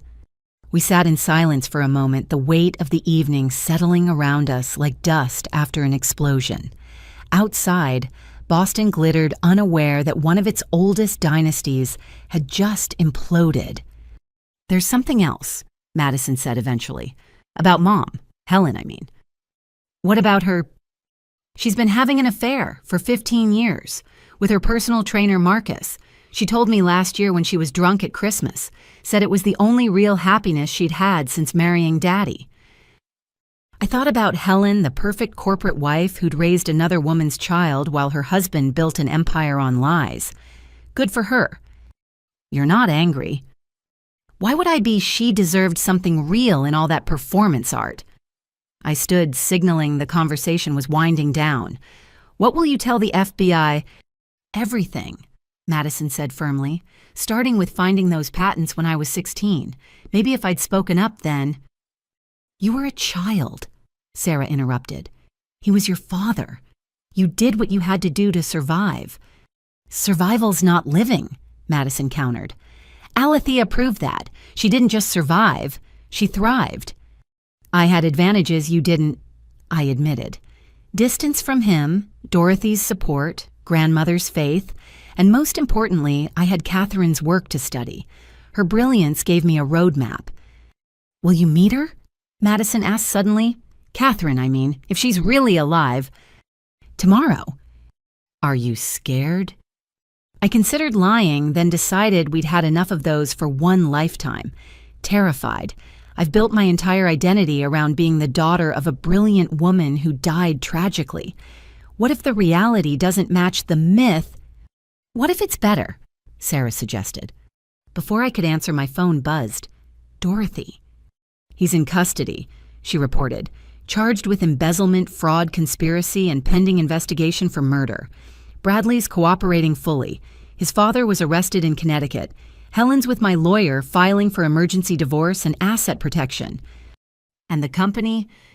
Trading suspended pending tomorrow's board meeting. The financial press is having a field day. Morrison empire built on murder and lies, not the legacy he envisioned. No, I agreed, but maybe the one he deserved. I hung up and looked at Madison and Sarah, my sister and sister-in-law, the family I'd never expected to have. You should disappear for a while, I told them. The press will be brutal and the Calabrese family might have people the FBI missed. I have a cabin in Vermont, very private. You could stay there until things calm down. Why would you help us? Madison asked. After everything... Because, I said, pouring myself a scotch despite rarely drinking, Catherine told me to give you a chance to surprise me, and you have. The Madison I knew would never have admitted the truth, never have risked everything for love, never have chosen honesty over money. The Madison you knew never existed, she replied. She was just another performance in the Morrison family theater. Then I look forward to meeting the real one, I said, raising my glass. To new beginnings, and to endings that were long overdue. They left shortly after, hand in hand, heading into an uncertain future that was at least honestly theirs. I stayed in my office, watching the city sleep, waiting for dawn, and the final act of our family drama. Tomorrow I'd take Morrison Industries and transform it from a monument to theft into something worthy of Catherine Walsh's genius. Tomorrow I'd meet my mother and learn what kind of woman could fake her own death and wait 35 years for justice. Tomorrow I'd begin building something true on the ashes of lies. But tonight, I poured another scotch and toasted the ghost's Catherine, whose brilliance started it all. Grandmother who'd tried to make it right. Dorothy who'd kept the faith. Even Richard, whose cruelty had forged me into someone strong enough to destroy him. Thank you, I said to the empty room, for teaching me that the truth, like whiskey, is best served neat. The city glittered below, indifferent to the fall of dynasties and the rise of truth. Somewhere out there, my father sat in a federal holding cell, his empire in ruins. Somewhere, my mother waited to meet the daughter she'd been forced to abandon. Somewhere, Madison and Sarah drove toward a future free of lies. And here in the office above the bar where I'd built my first honest success, I sat with the weight of tomorrow on my shoulders and found it lighter than the lies I'd finally set down. The gilded lily hummed with late-night life below me. Real people living real lives, unaware their bartender had just orchestrated the destruction of $1 billion empire. That was the beauty of truth. It didn't need an audience to be powerful. My phone rang one more time. Unknown number again. Get some sleep, Catherine said without preamble. Tomorrow will be long. I don't sleep much, I admitted. Haven't for years. Neither do I. Conscience makes for a poor bedfellow. A pause. I'm proud of you, Alethea. You did what I couldn't. You started it, I pointed out. The divorce papers, the patents, the evidence. You lit the fuse 35 years ago. And you had the courage to let it burn. Not everyone would have. Madison wouldn't have. Madison surprised me tonight. Good. The world needs more good surprises. Another pause. I'll see you tomorrow, after the board meeting. There's a cafe on Newberry Street, the Blue Rose. I'll be in the back booth. How will I recognize you? She laughed, the sound like music I'd forgotten I knew. Trust me, daughter, you'll know. The line went dead. I finished my scotch, turned off the lights, and headed home to not sleep. Tomorrow would come whether I rested or not, bringing with it new battles and old ghosts. But tonight had proven one thing. Truth, like morning, always comes, and when it does, it burns away everything that can't withstand the light. The boardroom at Morrison Industries occupied the entire 40th floor, its glass walls offering a panoramic view of Boston that was meant to intimidate. This morning, with storm clouds gathering over the harbor, it felt more like a stage set for Judgment Day. I arrived at 6:30 minutes before the emergency meeting. The security guard who'd worked the desk for 20 years did a double take when I walked in. Miss Morrison, I didn't expect. With everything that's happened... Good morning, Frank. I handed him a coffee from the shop downstairs, the same order he'd gotten every day according to the receipts I'd studied. Medium dark roast, 2 sugars, splash of cream, though you might need something stronger today. His eyes widened. How did you... I pay attention. It's what good leaders do. I headed for the executive elevator. Oh, and Frank, after today you'll be reporting to me. Your job is safe. Can't say the same for most of the 40th floor. The elevator rose smoothly, carrying me toward a confrontation decades in the making. I dressed carefully, a black suit that meant business grandmother's pearl necklace for strength and Catherine's watch that Dorothy had saved for me.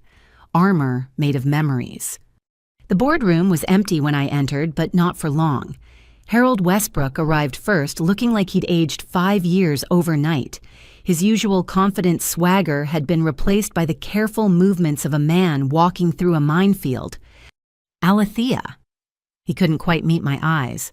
I suppose congratulations are in order, or condolences. I'm not sure which fits. Neither, I said, taking my place at the far end of the table, not the head that would come later. This isn't a celebration or a funeral, it's a reckoning. James Chen entered next, followed by Roberto Vasquez. Both looked haggard, probably from late-night conferences with their lawyers. The other board members trickled in Patricia Holbrook, whose family had held shares for 3 generations. David Steinberg, the supposed independent director who'd rubber-stamped every one of my father's schemes. Monica Williams, the sole woman besides Patricia, and the only one who'd ever questioned the books. At 6:55, my father's lawyer, Harrison Blackwood, entered with a thick folder and a grim expression. Mr. Morrison won't be attending, obviously. He's asked me to represent his interests. His interests? I smiled. What interests would those be? He owns 19% of the company as of this morning. I own 51. His interests are whatever I say they are. The family trust has been diluted by his illegal stock issuances, which the SEC is now investigating. I pulled out my tablet displaying the ownership breakdown. Would you like to challenge the mathematics, Harrison?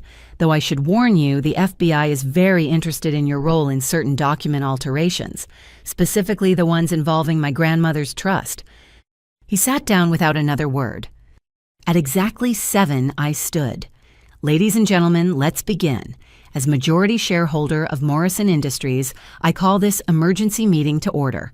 First item, the immediate removal of Richard Morrison as CEO and chairman.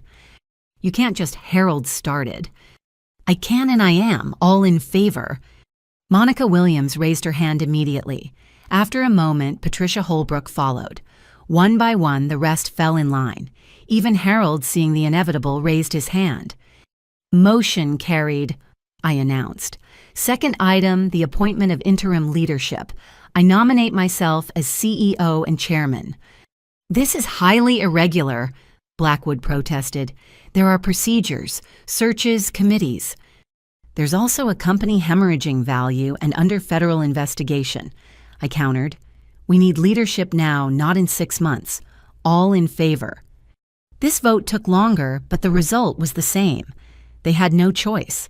I controlled the majority shares, and the FBI had enough evidence to charge anyone who'd been complicit in the fraud. Motion carried. Now let's discuss the real reason we're here. I moved to the presentation screen, pulling up files I'd prepared. Morrison Industries is built on a foundation of theft, fraud, and murder. Today we begin the process of making that right. Murder. David Steinberg's voice cracked. What are you talking about? Dorothy Morrison gave a statement to the FBI last night. She has evidence that Richard Morrison murdered his mother to prevent her from exposing his crimes.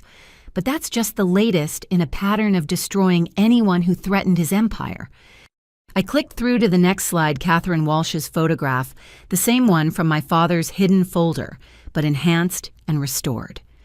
Dr. Catherine Walsh, brilliant economist, the real creator of the Morrison algorithm, my biological mother, supposedly died of cancer in 1990. Except, I clicked again. She didn't. The room erupted. I let them shout and argue for a moment before raising my hand for silence. The FBI has been in contact with someone claiming to be Catherine Walsh. She's been feeding them information about Morrison Industries for years. Small things at first, breadcrumbs that led nowhere. But recently, she provided something more substantial. Another click. Financial records appear dense with numbers and transactions. Proof that Richard Morrison has been using the company to launder money for the Calabrese crime family. 20 years of transactions hidden in legitimate trades. The algorithm Catherine created perverted into a tool for criminals. "This is insane," Harold protested. "We would have known. The audits were performed by firms that Richard carefully selected and generously compensated." Monica Williams spoke up. "I tried to insist on rotating auditors 5 years ago. The board voted me down. Now we know why." The FBI estimates the total laundered through Morrison Industries at over $300 million. I continued. Every board member who signed off on suspicious transactions could be held liable, unless what? Patricia asked, though she looked like she already knew. "Unless you cooperate fully. Vote for complete transparency. Open the books to forensic accounting. Return the stolen patents to their rightful owner." I paused. "And support the merger with Prometheus Innovations." "Merger?" James's voice pitched high. "You want us to hand over the company to your startup?" "I want to save what can be saved," I corrected. "Morrison Industries' legitimate operations, the ones not connected to crime, can be folded into Prometheus. The technology properly attributed to Catherine Walsh can be used for its intended purpose, predicting market trends, to help small investors, not enabling criminal enterprises." "And if we refuse," Roberto asked, "then you explain to the FBI why you voted to continue criminal operations. I'm sure they'll be very interested in your reasoning." Blackwood cleared his throat. "There's the matter of the murder allegation, Dorothy Morrison's claims about her mother's death. The board can't be asked to make decisions under the cloud of such accusations." "You're right," I agreed, "which is why I've invited a special guest to address that very issue." The boardroom door opened. Dorothy entered looking every inch the Morrison matriarch in her severe black suit. But she wasn't alone. A younger woman followed mid-30s carrying a briefcase and wearing the kind of expression that suggested she ate corporate lawyers for breakfast.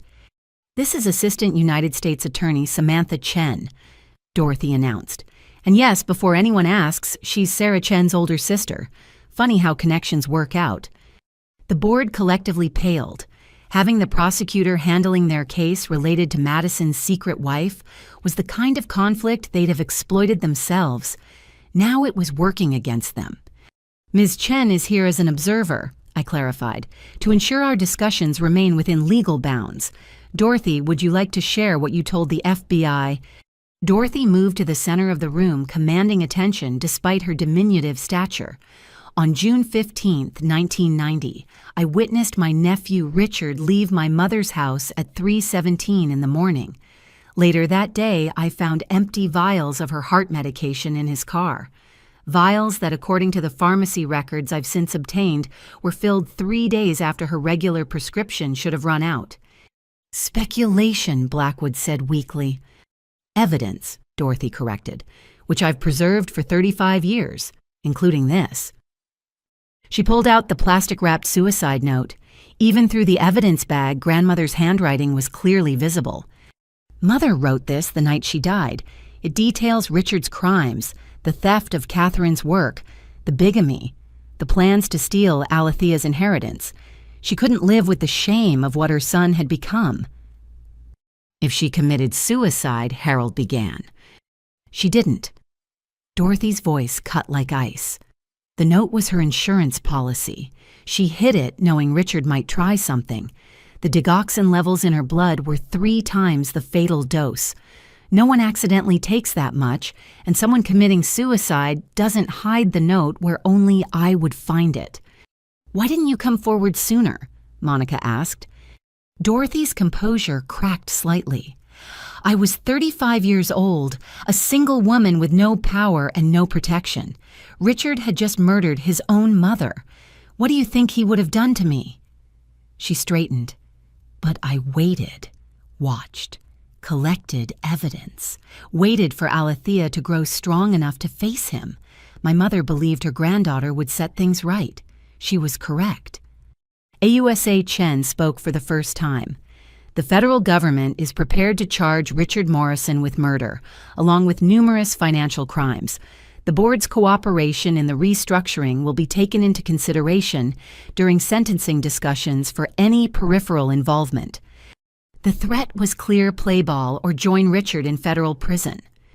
I need to make a call, Harold said desperately. My lawyer... Sit down, I commanded. We're not finished. Patricia, you've been on this board the longest. Tell me about the Walsh patents. Patricia Holbrook, 70 years old and tough as nails, looked at me with something like respect. I remember Catherine, brilliant woman. She'd come to board meetings in the early days, present these incredible analyses. Then one day, Richard announced she'd left the company due to health issues. Her work became his work. We all knew something was off, but the profits were so good. You chose money over justice. We chose stability over scandal. It was a different time. It was 1990, not 1890, Monica interjected. We knew it was wrong. We just didn't care enough to risk our positions.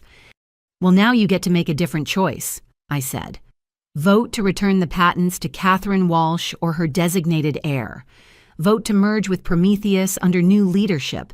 Vote to open the books to full investigation. Or vote to go down with Richard Morrison. And if Catherine Walsh is really alive, David asked, what happens then? Then she gets what was always hers, I said simply. Recognition, restitution, justice. This is extortion, Blackwood protested. This is consequence, I corrected. Something this board has avoided for too long. The vote when it came was unanimous. Even Blackwood, seeing the writing on the wall, advised the board to accept my terms. Within an hour, we'd passed resolutions that dismantled my father's empire and began building something new on its foundation. As the board members filed out, subdued and shaken, Monica Williams lingered. I should have pushed harder, asked more questions. I'm sorry. Apologies are easy, I told her. What matters is what you do next. What would you have me do? Stay on the board. Be the voice of dissent. Ask the uncomfortable questions. Make sure this never happens again. She nodded and left. Only Dorothy AUSA Chen and I remained in the boardroom that had seen so many of my father's victories. He'll fight this, Chen warned. Murder charges based on 35-year-old evidence won't be easy to prove. He won't fight, Dorothy said with certainty. Richard is many things, but he's not stupid. He'll take a plea deal rather than risk a trial where all his sins are laid bare. 25 to life. 15 to 20 probably. He's an old man with health issues. His lawyers will play that card. Dorothy gathered her things. It's enough. He'll die in prison either way. After they left, I stood at the windows looking out over the city my father had tried to conquer through lies and theft. In a few hours, I'd meet Catherine Walsh, the ghost who'd haunted our family for decades. Tomorrow, the newspapers would chronicle the fall of the Morrison Empire. Next week, the real work of rebuilding would begin. My phone buzzed. A message from Madison. Saw the news. The board voted. You did it. We all did it, I replied. Even him in the end. He created the very weapon that destroyed me. Poetic justice. Just justice. The poetic part is that he'll have years in a cell to think about it. I left the boardroom as the storm finally broke over Boston rain, washing the city clean. It felt appropriate. Morrison Industries was dead. Something better would grow from its corpse, nourished by truth instead of lies. The security guard nodded as I passed. Have a good day, Ms. Morrison. It's Ms. Walsh, I corrected gently. Alethea Walsh. I'll be changing it legally next week. He smiled. Have a good day, Ms. Walsh, and thank you for the coffee. Thank you, Frank, for 20 years of service. Things are going to be different now. Better. I stepped out into the rain, letting it soak through my expensive suit. Somewhere across the city, Catherine waited in a cafe. My mother, the brilliant woman whose work built an empire, whose disappearance shaped a family, whose patience orchestrated justice. It was time to meet her, time to close the circle that began with theft and end it with truth. The city washed clean around me as I walked toward my future, leaving the Morrison name to die in the storm. The Blue Rose Cafe sat tucked between a bookstore and an art gallery on Newberry Street, the kind of place that served $8 lattes and attracted writers who nursed single drinks for hours. I stood across the street, rain still falling, watching the windows fog with warmth and conversation. 35 years of separation were about to end with a conversation over coffee. I entered at exactly 9:30, scanning the room with habits born from years of careful observation. Business types grabbed quick espressos before heading to offices that would be buzzing with news of Morrison Industries' implosion. Students hunched over laptops, oblivious to the drama playing out in their midst. And in the back booth, as promised, sat a woman who could only be Catherine Walsh. She'd aged, of course. The dark hair from photographs had gone silver cut short in a style that suggested practicality over vanity. But the eyes, those sharp, calculating eyes that had seen patterns in chaos and built algorithms from intuition, those were exactly the same. She was reading a newspaper, the Financial Times, and sipping tea from a delicate china cup. I approached slowly, giving us both time to adjust to the moment. She looked up when I was 3 feet away, and her composure cracked just slightly. A tremor in her hands quickly suppressed, a shine in her eyes that might have been tears. Alethea. My name on her lips sounded like a prayer answered after decades of silence. Catherine. I couldn't quite manage Mom yet. Maybe later, maybe never. She gestured to the seat across from her. I ordered you coffee, dark roast, no sugar, splash of oat milk. I hope that's still how you take it. How did you know? A small smile. I've been watching when I could. Not closely enough to interfere with your life, but enough to know my daughter builds her empire on coffee and determination. I sat wrapping my hands around the warm mug. Where have you been? Many places. Montreal, first teaching under an assumed name, then Vancouver, Singapore, briefly London. Always moving, always watching over my shoulder. Did you know paranoia can become a kind of companion? After a while, you almost miss it when it's gone. Why didn't you contact me sooner? Because Richard would have destroyed you. Her voice carried absolute certainty. You were a child, then a young woman finding her way. If he'd known I was alive, if he'd thought you were in contact with me, he would have crushed you before you could grow strong enough to fight back. So you waited. I waited, the hardest thing I've ever done, including faking my own death. She set down her teacup with precise movements. Tell me about Dorothy. Is she well? She's strong. She kept your papers safe, guided me when she could. She testified against him last night. Brave woman. I owe her more than I can repay. She said she was repaying a debt to grandmother. Catherine's expression darkened. Eleanor, I heard about her death years later. The timing was suspicious. He killed her. Dorothy saw him leave the house. She found the empty medication vials. Of course he did. Catherine's voice held no surprise, only weary acceptance. She was going to expose him. When I sent her the evidence about the stolen patents, she promised to make it right. I should have known he'd silence her first. Why fake your death? I asked. You were building a case. The divorce papers showed you were fighting back. Because I was losing. She pulled out a folder. Everyone in this family seemed to carry evidence like others carried phone chargers. The cancer was real, stage 2 pancreatic, but treatable with early detection. I was going to beat it. Then things started happening. She spread papers across the table, medical records, police reports, insurance claims.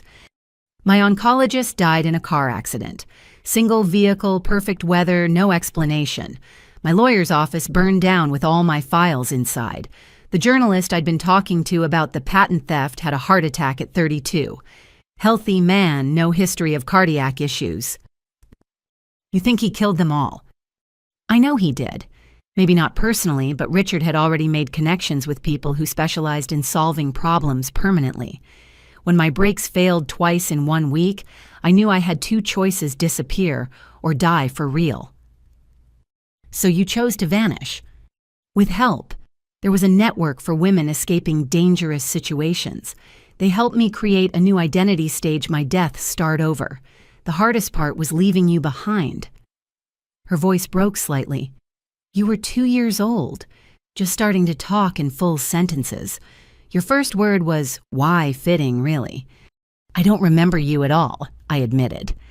I know, that was the point. If you didn't remember me, you couldn't miss me. Couldn't accidentally reveal something that would make Richard suspicious. She reached across the table, stopping just short of touching my hand. May I? I nodded and she covered my hand with hers. Her touch was warm, tentative, carrying the weight of lost decades. I'm proud of you, she said.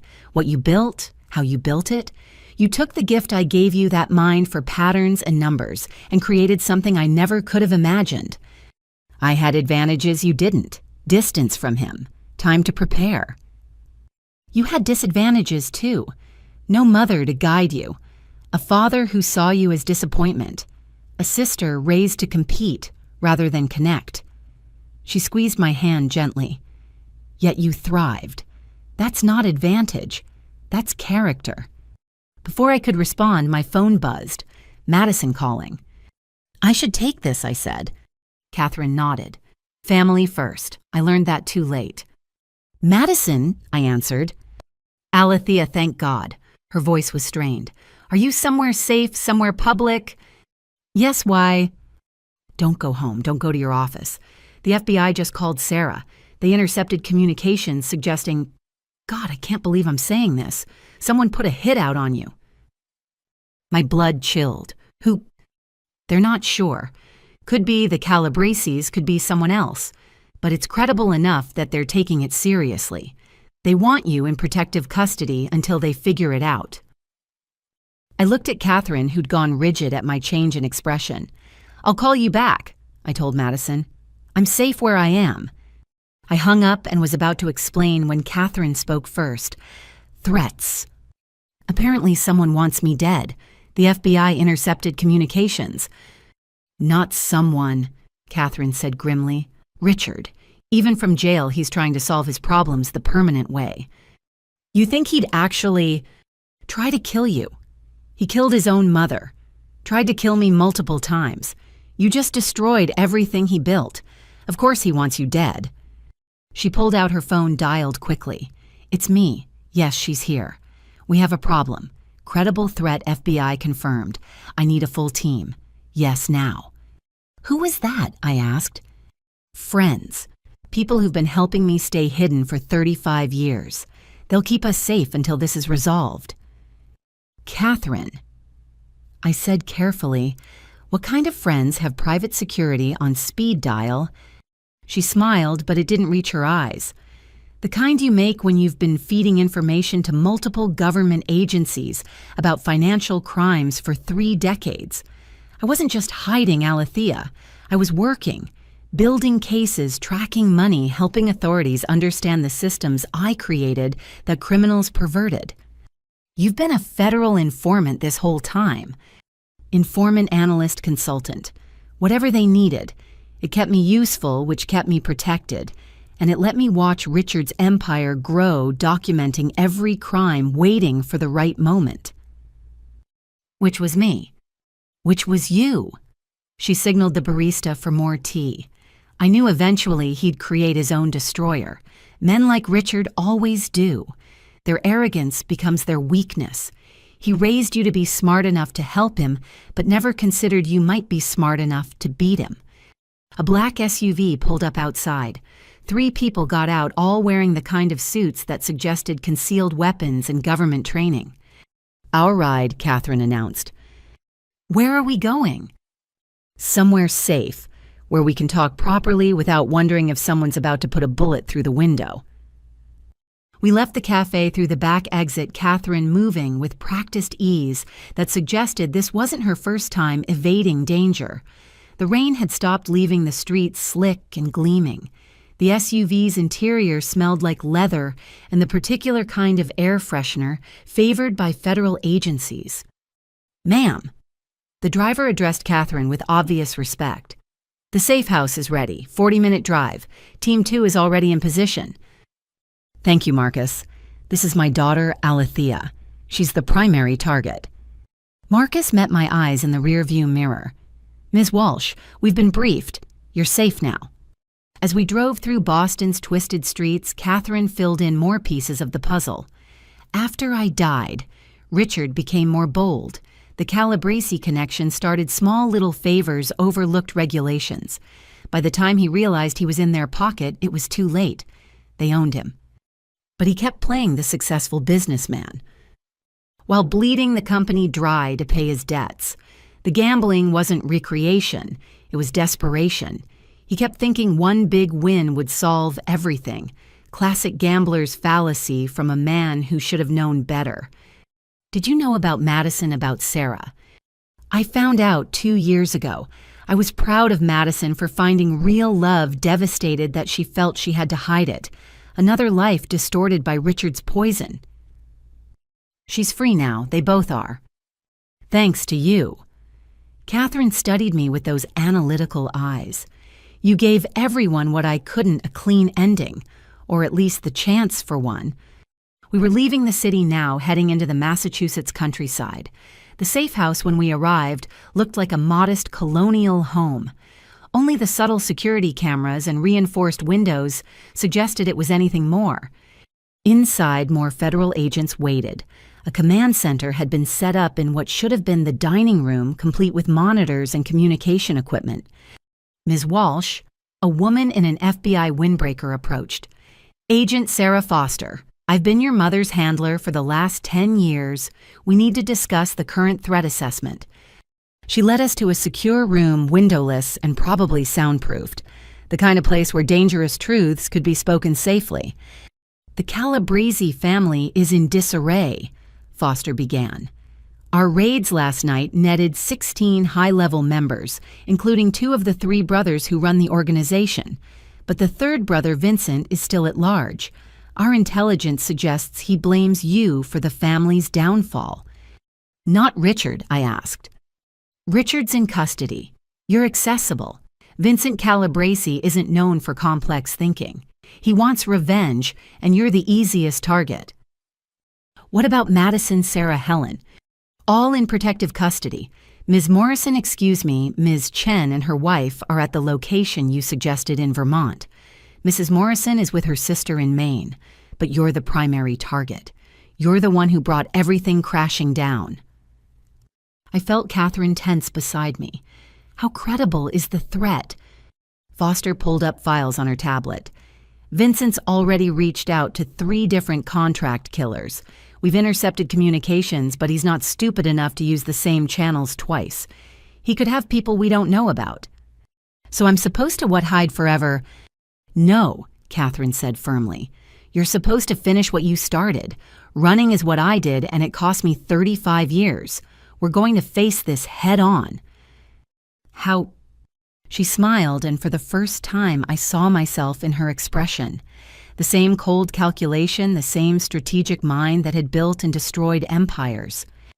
"We're going to give Vincent Calabrese exactly what he wants, a clear shot at you. And when he takes it, the FBI will be waiting." Foster looked alarmed. "Ma'am, I can't authorize using your daughter as bait." "You don't have to authorize it," I said, understanding Catherine's plan immediately. "I'm a private citizen. If I choose to go about my business despite the threats, that's my decision. If the FBI happens to be watching when Vincent makes his move—" "You're both insane," Foster said. "This isn't a game. These people are killers." "So was my father," I pointed out. "He just used medication instead of bullets. I'm tired of running from shadows. If Vincent wants me, let him come." Catherine squeezed my hand. "That's my daughter. Now let's discuss the details. I assume you have a plan." "Always," I said. "But first I need to know something. The poison in grandmother's tea, how did you know about that? You weren't there." Catherine's expression darkened. "Because he tried the same thing with me right before I disappeared. Slipped something into my coffee during what was supposed to be a reconciliation meeting. I recognized the symptoms, and got to a hospital in time. When I heard about Eleanor's death, the pattern was clear. He has a type, I agreed, which is why we can predict his moves. Vincent Calabresi is working with someone inside, someone who knows my routines, my vulnerabilities, someone who could get close enough to poison me without raising suspicion. You think Richard's still pulling strings from jail. I think a man who spent 35 years building criminal networks doesn't lose all his contacts in one night. He can't kill me himself, but he can point Vincent in the right direction. Foster was typing rapidly on her tablet. If you're right, if there's an inside threat, then we use it, I said. Set a trap, make them think they've succeeded, then spring it when they get overconfident. Like father, like daughter, Catherine murmured, but it sounded like approval. We spent the next 3 hours planning turning the hunter into the hunted. By the end, even Foster looked impressed. This might actually work, she admitted. It's insane, but it might work. The best plans usually are, I said. Now let's discuss the poison. If they're following Richard's playbook, they'll use something subtle, something that could be explained as natural causes if no one looked too closely. Catherine pulled up chemical structures on a laptop. Digitalis like he used on Mother, or something newer. Fentanyl in small doses, ricin if they want to be dramatic. No, I said, thinking. He'll want poetry, justice in his twisted mind. It'll be something connected to the beginning, to how this all started. The welcome cocktail, Catherine breathed. At the house. He tried to poison you at the family dinner. And failed because I didn't drink it. He'll try again, same method, different venue. Somewhere public, somewhere I'd feel safe. Somewhere like... The Gilded Lily, we said in unison. Foster was already making calls. I need surveillance on the Gilded Lily immediately. Check all staff, especially recent hires.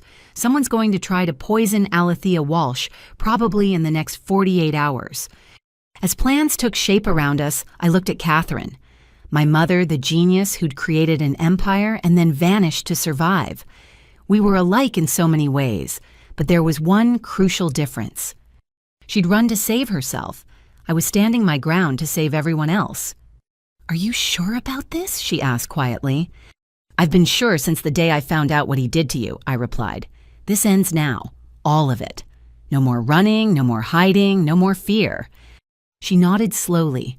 Then let's end it. Together this time. For the first time in 35 years, Catherine Walsh and her daughter were on the same side of the board. Richard Morrison and Vincent Calabresi had no idea what they were about to face. The trap was set. Now we just had to wait for the prey to walk in. The Gilded Lily was closed to the public that night, though anyone walking by would never know it. Through the windows, it looked like business, as usual. Patrons nursing drinks, bartenders mixing cocktails, quiet conversations in shadowy booths. What they couldn't see were the federal agents playing customers the surveillance equipment hidden in every corner, or the fact that every drink being poured was water-tinted to look like alcohol. I stood behind the bar in my usual Tuesday night spot, mixing a martini with movements I could perform in my sleep. Catherine sat at the far end of the bar playing the role of a regular customer, though her eyes never stopped scanning the room. 3 nights had passed since we'd set the trap. 3 nights of waiting for someone to make a move. Anything, I murmured to the wire tucked under my collar. Negative. Foster's voice came through my earpiece. All staff have been cleared. No new hires, no substitutions. If someone's going to make a move, they're not here yet. I was starting to wonder if we'd guessed wrong when the door opened and Madison walked in. She wasn't supposed to be here. She was supposed to be in Vermont with Sarah safe and protected. Yet here she was, looking haggard and desperate, making a beeline for the bar. Alethea, she said breathlessly. Thank God you're here. I need your help. Every agent in the room tensed. This wasn't part of the plan. Madison. I kept my voice level while my mind raced. What are you doing here? Where's Sarah? That's why I need your help. She pulled out her phone with shaking hands. She's missing. She got a call this morning about her FBI interview, left to meet with them, and never came back. Her phone goes straight to voicemail.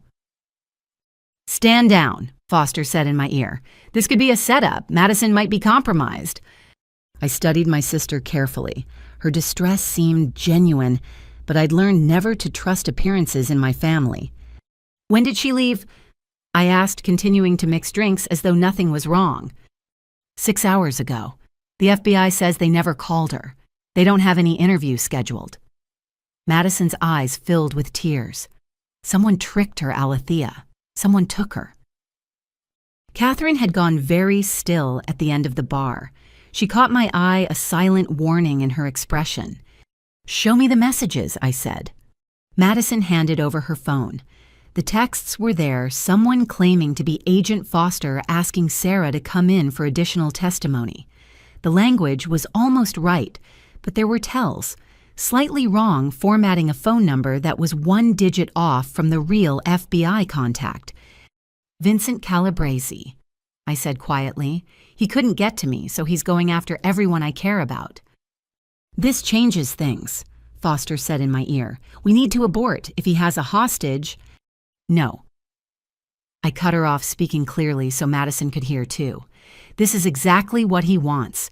To make us react emotionally, make mistakes. Sarah's smart. She'll keep herself alive until we can find her." Madison grabbed my hand across the bar. "How can you be so calm? This is my wife we're talking about." "Because panic won't save her." I squeezed her hand, then let go. "But thinking will. Tell me exactly what happened. Every detail." As Madison recounted the morning's events, I noticed movement near the kitchen. One of the servers, not an agent but a real employee who'd been cleared, was acting nervous. He kept glancing at Madison, then at me, then at his phone. "Marcus," I said quietly, knowing the head of security would hear me. "Server in Section 3, watch him." The server must have sensed attention turning his way. He set down his tray and started walking quickly toward the back exit. He made it 3 steps before 2 agents intercepted him. "I didn't want to," he shouted as they restrained him. "They have my daughter, said they'd kill her if I didn't—" "Kitchen," Foster barked in my ear. "He came from the kitchen. All units converge." The lights went out. Emergency lighting kicked in a second later, bathing everything in red. In that split second of darkness, I heard Madison gasp, felt something splash across my shirt, smelled something sweet and chemical. "Nobody move," Foster's voice boomed through the restaurant. I looked down.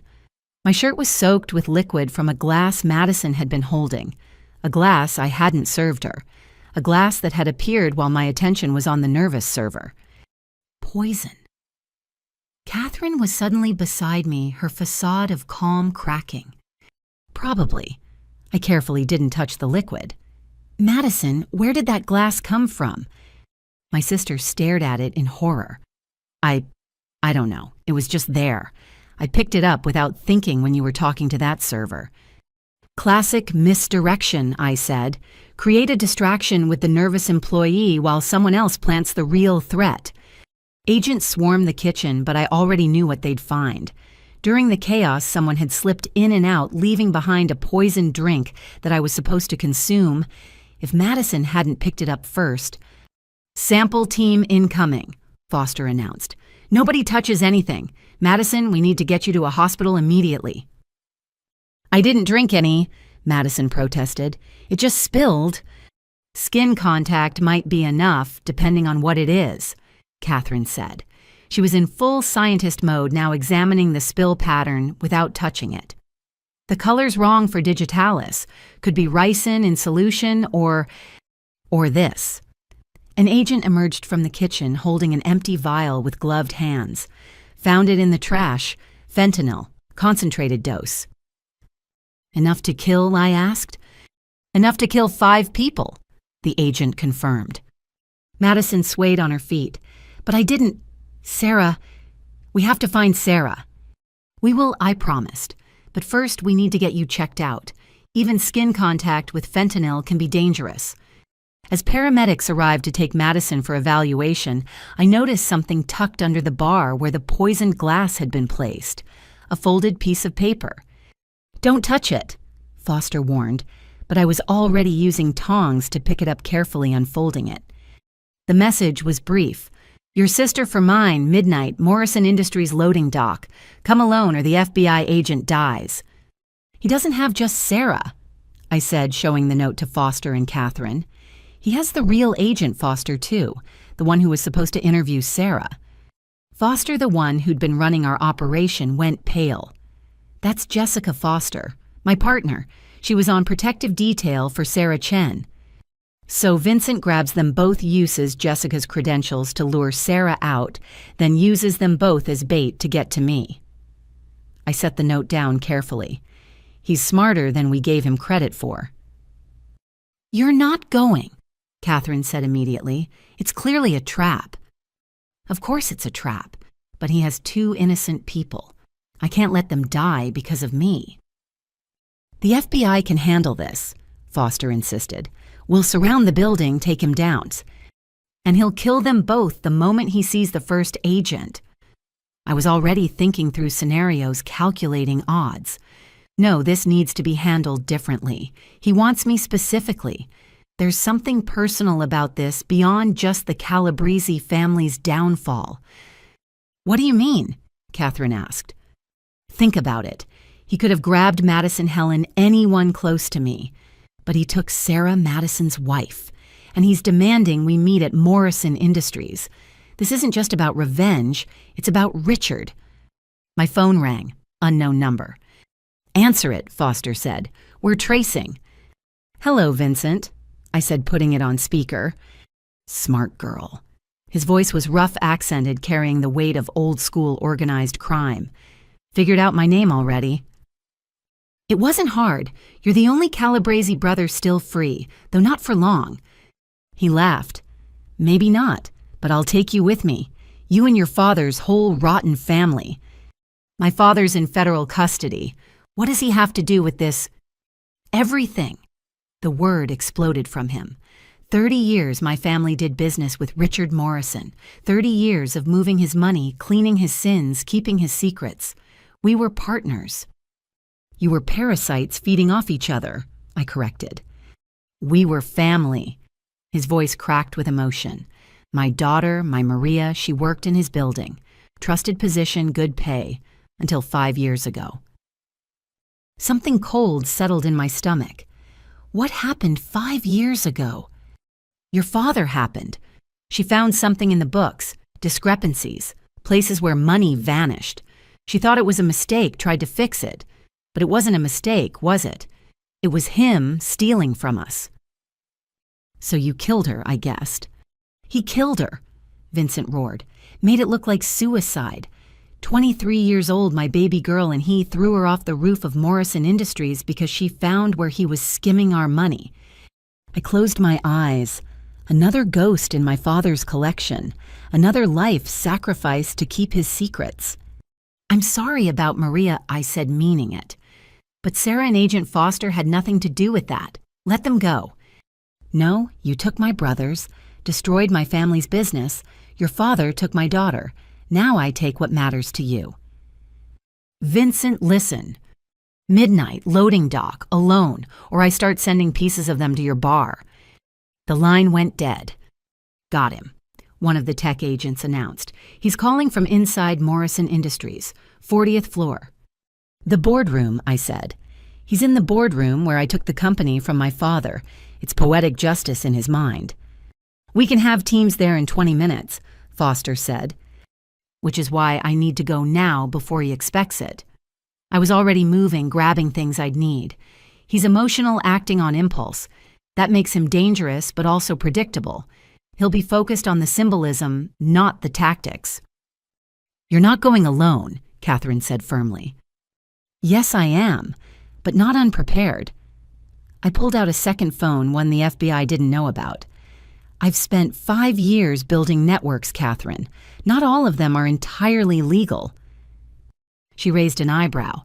What kind of networks? The kind that can get into a building without using the front door. The kind that owe me favors for keeping their businesses afloat when the banks wouldn't touch them. I typed a quick message. Vincent thinks he's the only one with connections to Boston's underworld. He's wrong. Alethea Foster warned, "If you're planning what I think you're planning, then you should probably stop listening." I remove my wire set on the bar. What happens next isn't FBI business, it's family business. "I'm coming with you," Catherine insisted. "No, you've been in hiding for 35 years. I won't be the reason you get killed now." I soften my tone. "Stay here. Help them coordinate.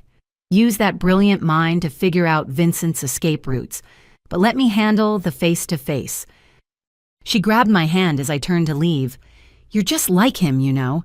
My younger self. Brave and brilliant and absolutely infuriating when you've made up your mind. Then you know you can't stop me." "I know." She pulled me into a fierce hug, the first real embrace we'd shared. "But I can tell you this Vincent's not the real threat. He's angry and grieving and sloppy. The real threat is whoever helped him get into that building. Someone with access, with knowledge of the systems."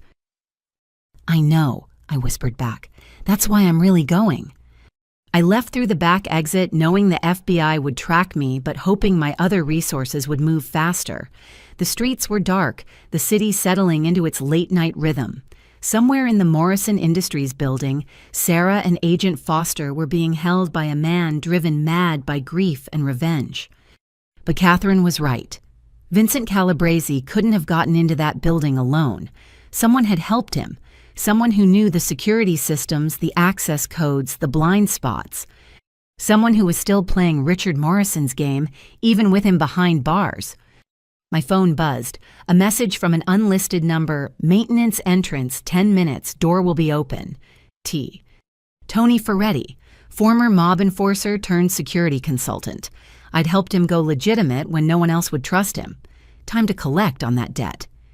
Another message, this one from Madison. "At hospital, I'm okay. Find Sarah, please." I would. But first I had to find out who the real puppet master was. Vincent thought he was in control, but someone was pulling his strings. Someone who wanted me dead as badly as my father did. The maintenance entrance was exactly where Tony said it would be, the door slightly ajar. I slipped inside, letting my eyes adjust to the darkness. Somewhere above me, Vincent waited with his hostages and his grief. But I wasn't going up there as Alethea Morrison, the billionaire who destroyed an empire. I was going as Catherine Walsh's daughter, raised by criminals and trained by truth. Vincent Calabrese was about to learn the difference. The maintenance tunnels beneath Morrison Industries smelled of industrial cleaner and decades of secrets. I moved through them, guided by memory and Tony's hastily drawn map, every shadow a potential threat. 39 floors above Vincent Calabrese waited with 2 hostages and a lifetime of rage. My phone vibrated. Tony again. "Service elevator disabled floors 35 to 40. Stairs are clear to 38. Camera blind spot on 39 northwest corner." I typed back, "Security." "Skeleton crew, most pulled back when FBI showed presence earlier. Vincent's got maybe 2 men with him, max." 2 men plus Vincent against me. Not ideal odds, but I'd faced worse in boardrooms. I reached the stairwell and began climbing. Each floor brought back memories. 23rd, where I'd first pitched Prometheus to investors, who laughed at the bartender playing businesswoman. 31st, where my father had his secondary office, the one he thought no one knew about. 35th, where Maria Calabrese had probably discovered the truth that killed her. At 38, I paused. 2 more floors to Vincent, but something felt wrong. The building was too quiet, even for midnight. Where was the FBI? Foster had said 20 minutes and it had been nearly 30. Another message, this time from an unknown number. "They won't come. I made sure of it. Consider this professional courtesy, one businessman to another. You have 10 minutes before the building burns. B." Bradley. My sister's soon-to-be ex-husband was the inside man. I should have seen it. He'd been too helpful, too willing to cooperate with the FBI. The perfect grieving husband act had fooled everyone, including me. No time to process the betrayal. If the building was rigged to burn, I had minutes to save Sarah and Agent Foster. I burst through the stairwell door onto the 39th floor. The executive level spread before me, all glass and shadow. Emergency lighting cast everything in hellish red, appropriate for what was coming. "Vincent," I called out. "I'm here. Let's talk." Movement from the corner office. Vincent Calabresi emerged looking nothing like the polished criminals who usually worked with my father. He was old school, thick shoulders, scarred hands, grief etched into every line of his face. Behind him, I glimpsed two figures tied to chairs. "You came alone," he said, sounding almost disappointed. "I expected tricks." "No tricks, just truth. Bradley Thornton set us both up." That got his attention. "What?" "Check your phone. Should be a message from him by now. This building is set to burn in—" I checked my watch. 8 minutes. He's cleaning up loose ends. "You, me, the hostages. Everyone who could implicate him." Vincent pulled out his phone, read something that made his face darken further. "Son of a bitch. We can discuss his treachery later. Right now, we need to get out." I took a step forward. "Let me help with the hostages." "Stay back." One of his men raised a gun, young and nervous. "Shoot me and we all die here," I said calmly, "or we can work together and live to get revenge on the man who played us both." Vincent studied me for a long moment. In his eyes, I saw a father's grief, a criminal's calculation, and something unexpected respect. "You're not like your father," he said finally. "No, I'm like my mother. She knew when to fight and when to survive. Right now, we need to survive." He nodded to his men. "Cut them loose." Sarah looked roughed up but alert when they removed her gag. "Alethea, what's happening?" "Bradley's happening," I said, working on her bonds. "Long story. Can you walk?" "I think so." Agent Jessica Foster was unconscious, a nasty bruise on her temple. One of Vincent's men lifted her fireman style. "Stairs?" Vincent asked. "No. Bradley's too smart. He'll have rigged those first." I thought fast, Catherine's analytical mind working through possibilities. The executive elevator. It has separate fire controls, goes straight to the parking garage. If he didn't think we'd get this far. We ran for it, a bizarre group, the billionaire, the mob boss, his thugs, and 2 kidnapping victims. The elevator doors opened immediately. Thank God for small miracles. As we descended, Vincent spoke. "Your father visited me 2 weeks ago. Video call from Federal Holding." "That's not possible. He's in isolation." "Money makes anything possible. He wanted you dead. Offered me $10 million from hidden accounts if I killed you." "But you took Sarah instead." "I wanted you to suffer first, like I suffered when Maria died." His voice cracked. "She was everything good I'd ever made in this ugly life. Your father took her because she was honest." The elevator shuddered, slowing. Floor 25, not our stop. "Move." I ordered, hitting the emergency button. Nothing. The doors began to open. Bradley stood in the hallway looking nothing like the desperate son-in-law from a week ago. This was the real Bradley Thornton cold, calculating his father's son after all. "Hello, everyone," he said pleasantly. Behind him stood 4 men with automatic weapons. "Slight change of plans." Vincent reached for his gun, but Bradley tutted. "I wouldn't. My men have orders to shoot everyone except Alethea if you so much as twitch. I need her alive. The rest of you are expendable." "Why?" I asked, though I was already calculating angles, distances, possibilities. "Because you're going to sign some papers. Transfer of ownership for Prometheus. The Morrison shares all of it. To a shell company that will eventually trace back to me." He smiled. "My father always said the best deals are made under duress. Your father's in federal prison." "For now. But with your fortune and Morrison Industries infrastructure, I can buy enough judges to spring him. Then we rebuild correctly this time. No trail leading back to organized crime, no vulnerable women finding discrepancies.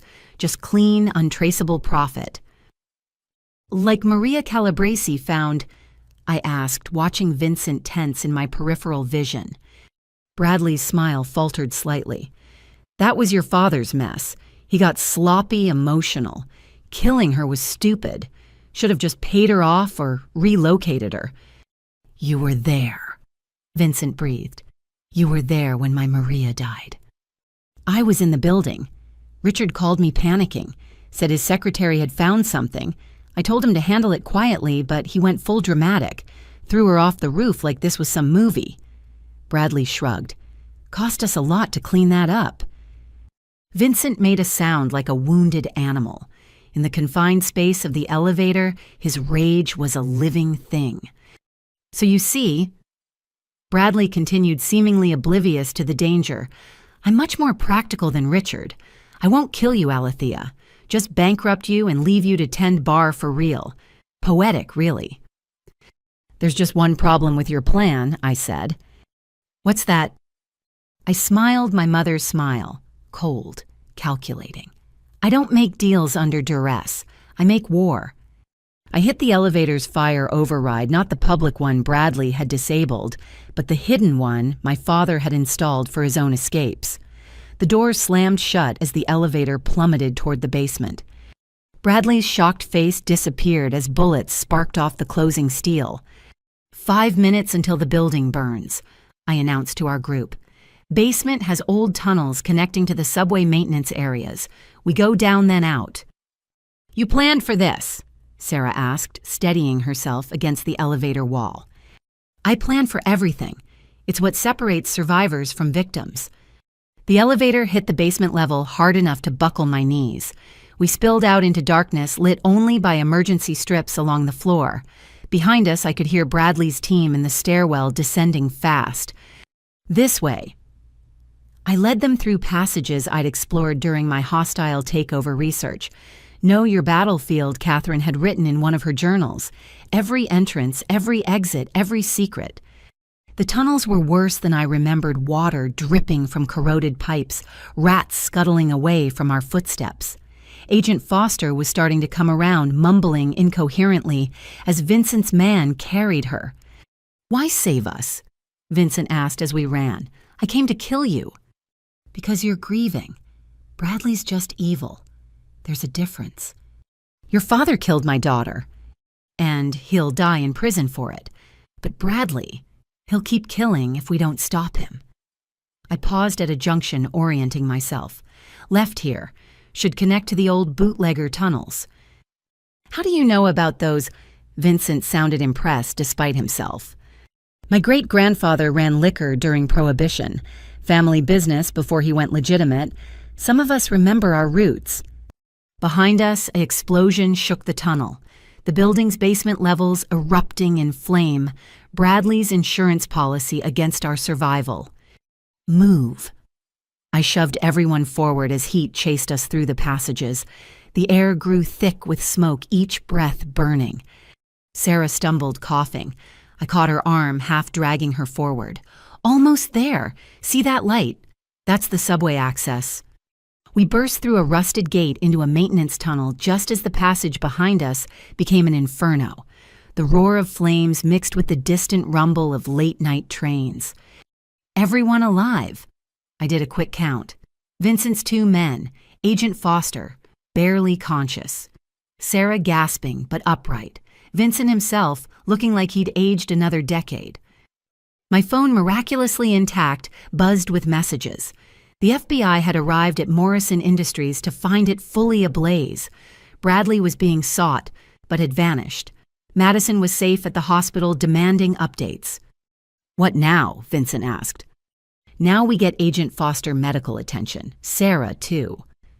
I looked at the mob boss who'd come to kill me. And you decide what matters more, revenge on a dead dream or justice for Maria. What's the difference? Revenge means you keep coming after me, probably die in the attempt. Justice means you testify against Bradley, help put him away for your daughter's murder. He considered this. And what do I get? Witness protection, new life, chance to honor Maria by living better than you have. You'd trust me? I'd trust your grief. It's the most honest thing in this whole mess. Sirens echoed above us. The FBI had tracked my phone despite my precautions. Within minutes, we were surrounded by agents, EMTs, enough firepower to stop a small army. Foster, the one who'd been running the operation, pushed through the crowd. Alethea, thank God. When the building went up, Bradley Thornton, I said simply. Inside man, he's got maybe a 20-minute head start. On it, she barked orders, setting a citywide net in motion. I sat on a concrete barrier, suddenly exhausted. Sarah slumped beside me, our shoulders touching. Madison's going to kill me, she said. She's going to kiss you first, then possibly kill you. I managed a weak smile.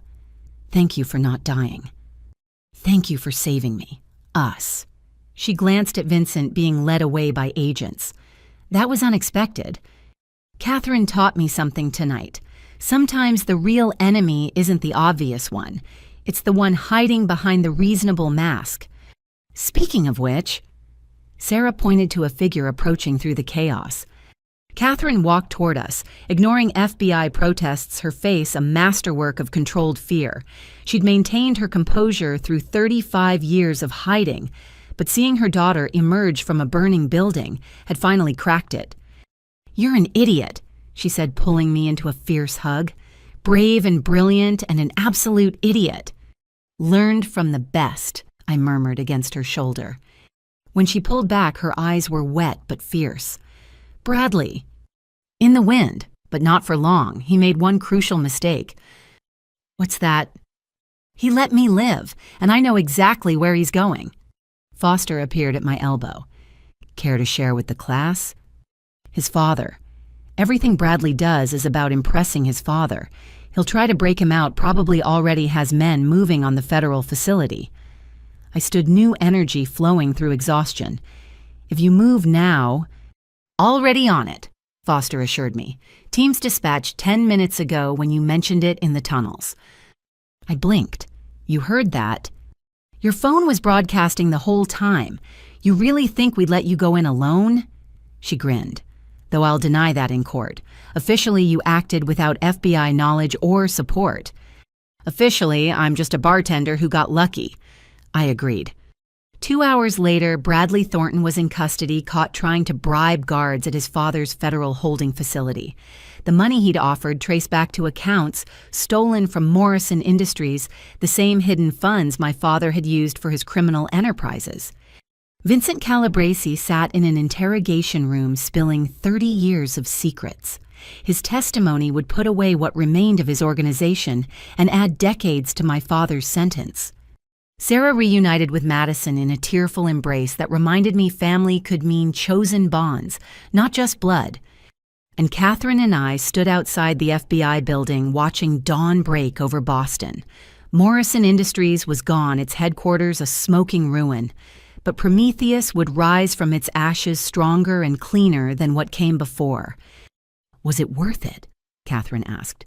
Destroying everything to get justice. It wasn't destruction, I corrected. It was revelation. The rot was always there. I just exposed it to sunlight. And now we build something better, together if you're willing.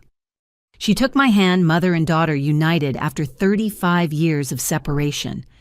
I've been waiting to hear you say that since the day I left. No more waiting, I promised. No more hiding, just truth. The sun rose higher, burning away the shadows of night. Somewhere my father sat in a cell contemplating a lifetime of consequences. Bradley faced the same fate. The Calabresi crime family was finished. But we were just beginning. Come on, I said, tugging Catherine toward the street. I'll buy you breakfast. There's this little cafe that makes the best pancakes in Boston. Sounds perfect, she agreed. We have 35 years to catch up on. We walked into the morning, leaving the FBI and the crimes and the burning building behind. 2 women who'd survived the worst men could do, ready to build something better from the ashes. The city woke around us, unaware that its old king was dead and new queens had risen. That was fine. We didn't need recognition or revenge anymore. We just needed each other and the truth. Everything else would follow. The cafe Catherine suggested wasn't the trendy spot I'd expected, but a tiny hole in the wall in Chinatown, the kind of place that had survived decades by serving perfect food to people who knew better than to ask questions. We sat in a back booth, 2 cups of black coffee between us, the weight of revelation settling like dust after an explosion. "You knew I was alive," Catherine said. It wasn't a question. I suspected. Too many coincidences. Anonymous tips to the FBI that knew exactly where to look, the way certain evidence appeared just when I needed it. I stirred my coffee, watching patterns form in the dark liquid. "How long have you been back in Boston?" 3 years. Ever since you found out about the stolen trust fund?" She smiled ruefully. "I couldn't stay away once I knew you were making your move. Had to be close enough to help if needed." "Under what name?" "Catherine Chen. I thought it was poetic taking the name of the culture your father dismissed so readily. Plus it made me Sarah's distant aunt on paper, gave me a reason to be interested in her medical care." I set down my spoon carefully. "You're the one who connected Sarah with the specialists in Switzerland." "Guilty. Though you paying for it was your own beautiful instinct." She leaned back, studying me with those analytical eyes. "You have your father's strategic mind, but your grandmother's heart. It's a powerful combination. Tell me about grandmother, the real story." Catherine's expression darkened. Eleanor Morrison was the only person in that family who saw through Richard from the beginning. She knew he was stealing my work, knew about the bigamy, knew he was dangerous. She tried to protect us both. But she underestimated his ruthlessness. When I sent her evidence of his crimes, I thought she'd confront him carefully, maybe involve lawyers. Instead, she invited him over for tea and told him exactly what she thought of him. Catherine's voice carried old pain. She called me that night, said she'd given him an ultimatum: return what he'd stolen, or she'd expose everything. He killed her for it. Within 12 hours, Dorothy saw him leave, but I knew the moment I heard Eleanor had died. Heart failure, they said. Natural causes for a 75-year-old woman with a cardiac condition. She laughed bitterly. "Richard always did like his murders neat." "Why didn't you come forward then?" "With what proof I was officially dead? Remember, any testimony I gave would be from a ghost. Plus, I had no documentation Richard had destroyed or stolen it all. I needed time to rebuild my evidence base, and I needed you to be old enough to protect yourself." The waitress appeared with plates of food I didn't remember ordering. Congee with preserved eggs, turnip cakes, chicken feet, comfort food from someone else's childhood. I lived above a restaurant like this in Vancouver. Catherine explained, picking up chopsticks with practiced ease. The owner's daughter taught me to appreciate real Chinese food, not the Americanized stuff Richard would order to seem cultured. "Tell me about the years between, where you went, what you did." So she did. Montreal first teaching economics under an assumed name. Vancouver next working with immigrant communities to establish small businesses. Singapore for 2 years consulting for startups that needed financial modeling.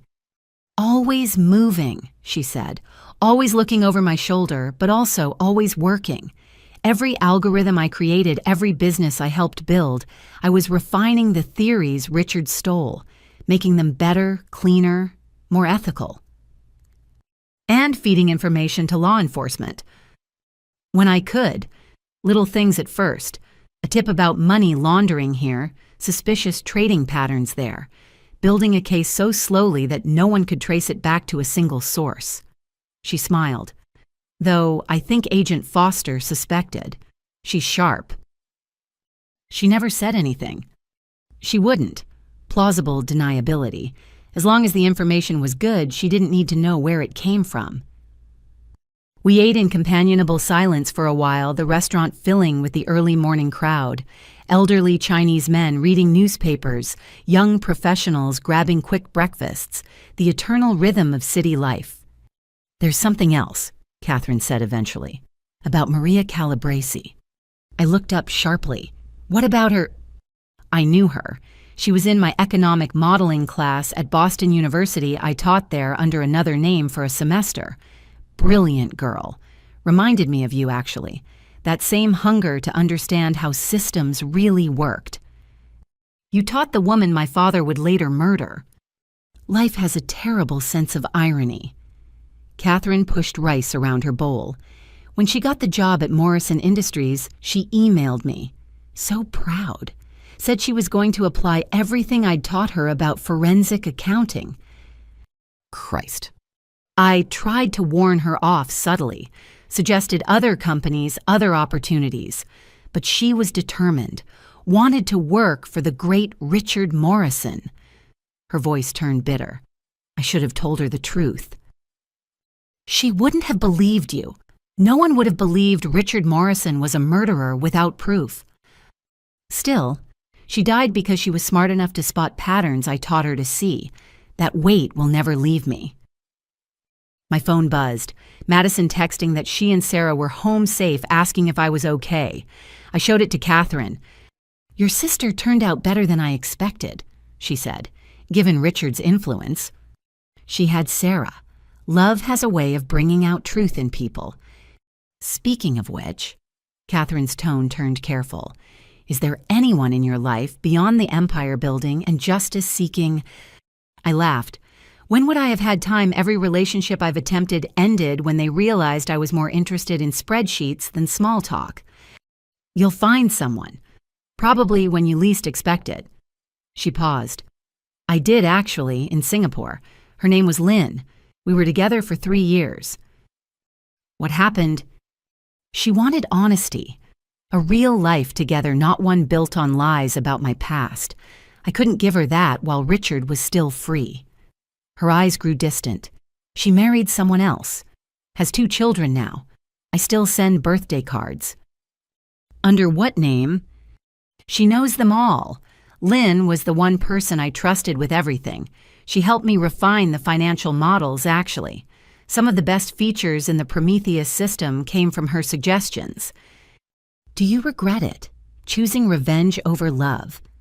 I chose justice over personal happiness, Catherine corrected. And yes, some nights I regret it deeply. But then I think about Maria Calabresi, about your grandmother, about you growing up without a mother, and I know I made the only choice I could live with. The waitress cleared our plates, bringing fresh tea. The morning crowd was thinning, leaving us in relative privacy. What now? I asked. Richard's going to prison. Bradley, too. The Calabreses are finished. Morrison Industries is ashes. You've won. We've won, she corrected.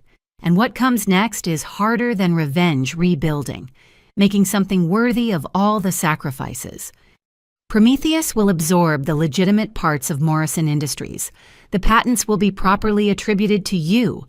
We'll create a foundation in Maria's name for forensic accounting scholarships. And us? Catherine asked. Mother and daughter, where do we go from here? Forward, I said simply. No more looking back, no more hiding. We build a relationship based on who we are now, not who we were then. I'd like that. She reached across the table, taking my hand. I'd like to know my daughter as more than surveillance reports and financial documents. And I'd like to know my mother as more than theories and algorithms.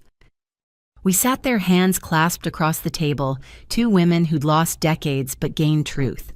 Outside, Boston churned on, oblivious to our small moment of reconciliation. There's one more thing, Catherine said. About the FBI, they're going to offer you something. Witness protection. Better. A consulting position, using the skills you've developed to help them track financial crimes. I've been doing it informally for years, but you could make it official. Is that what you want for me to become a government employee?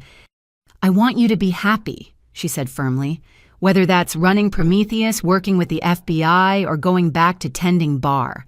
You've earned the right to choose your own path. Before I could respond, my phone rang. Foster. Alethea, can you come to the Federal Building? There's someone here who wants to make a deal, but she'll only talk to you. Who? Helen Morrison, your father's wife.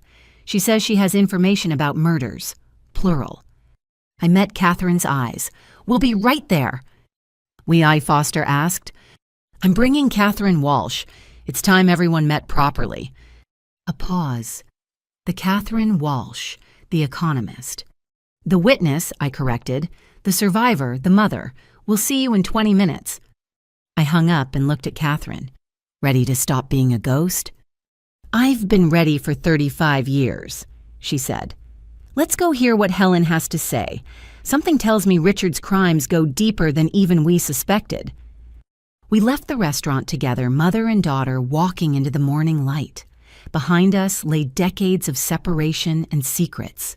Ahead waited truth, justice, and the chance to build something real from the ashes of lies.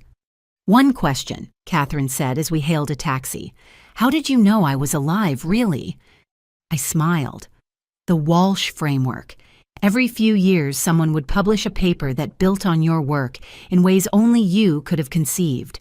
Different names, different universities, but the same brilliant mind behind them.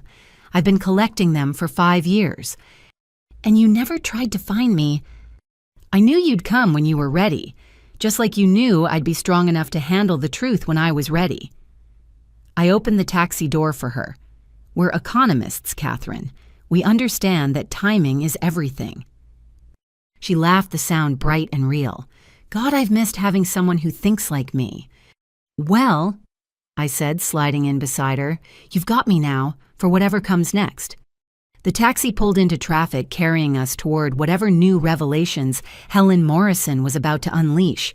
But for the first time in my life, I wasn't facing them alone. I had my mother beside me, brilliant and brave and unbreakably mine. It was enough, more than enough. It was everything. The federal building's interview room had seen its share of confessions, but Helen Morrison looked less like a criminal and more like a woman finally exhaling after holding her breath for 40 years. She sat ramrod straight in an uncomfortable metal chair, her usual perfect appearance, showing cracks, makeup, smudged hair escaping its careful pins, designer suit, wrinkled from a night of revelations. When Catherine and I entered with Foster, Helen's composure shattered entirely. My God, she breathed, staring at Catherine. You're really alive. Hello, Helen, Catherine said quietly. You look well considering. Considering I helped cover up your supposed death. Considering I raised your daughter while my husband built an empire on your bones. Helen laughed, the sound sharp and brittle. Yes, I suppose I look wonderful. Foster cleared her throat. Mrs. Morrison, you said you had information about murders, plural. I do. Helen straightened, gathering the remnants of her dignity. But I'll only speak with full immunity. For everything. The cover-ups, the money laundering, I turned a blind eye to all of it. That's not my call, Foster began. Then get someone whose call it is, Helen snapped. What I know will close cases going back 40 years, but I want protection and I want it in writing. Foster left to make calls. In the sudden silence, the three of us sat with decades of complicated history, crowding the small room. You did a good job with her, Catherine said, finally nodding toward me. She's remarkable. She raised herself, Helen replied. I just existed in the same house. Richard made sure I knew my place. The decorative wife who asked no questions and saw no evil. But you saw everything I said. Yes. Helen met my eyes for the first time. I saw everything and said nothing. That's my crime, Alethea. Not what I did, but what I didn't do. Tell me about the others, I said. The murders. Helen pulled out a small notebook from her purse. I started keeping records after your grandmother died. Names, dates, patterns. People who crossed Richard and conveniently disappeared. She opened the notebook, revealing pages of careful handwriting. Maria Calabrese you know about, but there were others. Janet Huang, the accountant who questioned the Morrison algorithm's origins. Car accident 1995. Marcus Webb, the journalist investigating Richard's connections to organized crime.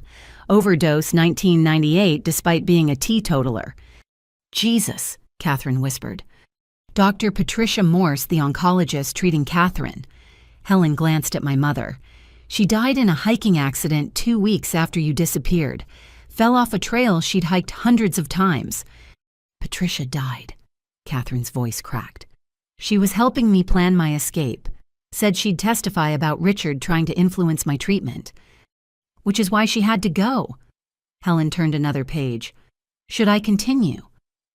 There are 12 names here. 12 people who died because they threatened Richard's empire. How, I asked. How did he manage it all? The Calabresi's handled the wet work. Richard just pointed and paid, always through intermediaries, always with plausible deniability. She laughed bitterly. He'd come home from golf mention casually that a problem had been resolved, and I'd know. Another death on our dining room table. Foster returned with AUSA Chen and a stack of papers. Immunity deal as requested. Full protection in exchange for complete cooperation. Helen signed without hesitation. Then she began to talk. For 3 hours, she laid out 40 years of crimes. The murders were just the beginning. There was also blackmail of judges, bribery of regulators, a complex web of criminal connections that made Morrison Industries less a company and more a RICO enterprise with a stock ticker. The FBI has been circling for years, Helen said, but Richard always stayed one step ahead. Paid informants in law enforcement had people inside the Justice Department. He knew about investigations before they officially started. Who, Foster demanded. Helen provided names. Retired agents, current prosecutors, even a judge on the federal bench. The scope was staggering. This is why I stayed, Helen said, looking at me. Not for love or money or status. For evidence. Every dinner party, every golf game, every whispered conversation, I was documenting it all, waiting for someone strong enough to bring him down. You could have come forward earlier, Catherine said. With what protection Richard owned judges. He had killers on speed dial. I was one suspicious question away from a tragic accident. Helen's voice turned fierce. So I played the perfect wife and gathered ammunition. 35 years of it. She pulled out a safety deposit box key. Everything's there. Documents, recordings, photographs, enough to bury what's left of his network. Foster took the key reverently. This is extraordinary. It's survival, Helen corrected. Mine and yours, Alethea. Every name in that box is someone who wanted you dead once they knew what you were planning. Bradley Thornton was just the latest. Where will you go? I asked. After you testify. Marcus and I have plans. She smiled for the first time. My trainer, remember, we're thinking New Zealand, somewhere far from Boston winters and bad memories. You deserve happiness, Catherine said quietly. We all do after this. Helen studied her husband's mistress, the brilliant woman he'd tried to erase. I hated you for so long, the ghost he compared me to, the genius I could never match. But you were just another victim, weren't you? We all were, Catherine agreed. But we survived. That matters. The formal statements took hours more. By the time we finished, the sun was setting, painting the federal building in shades of amber and gold.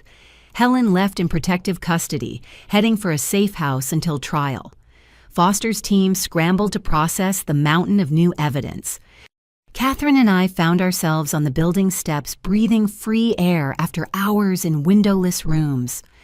12 people, I said.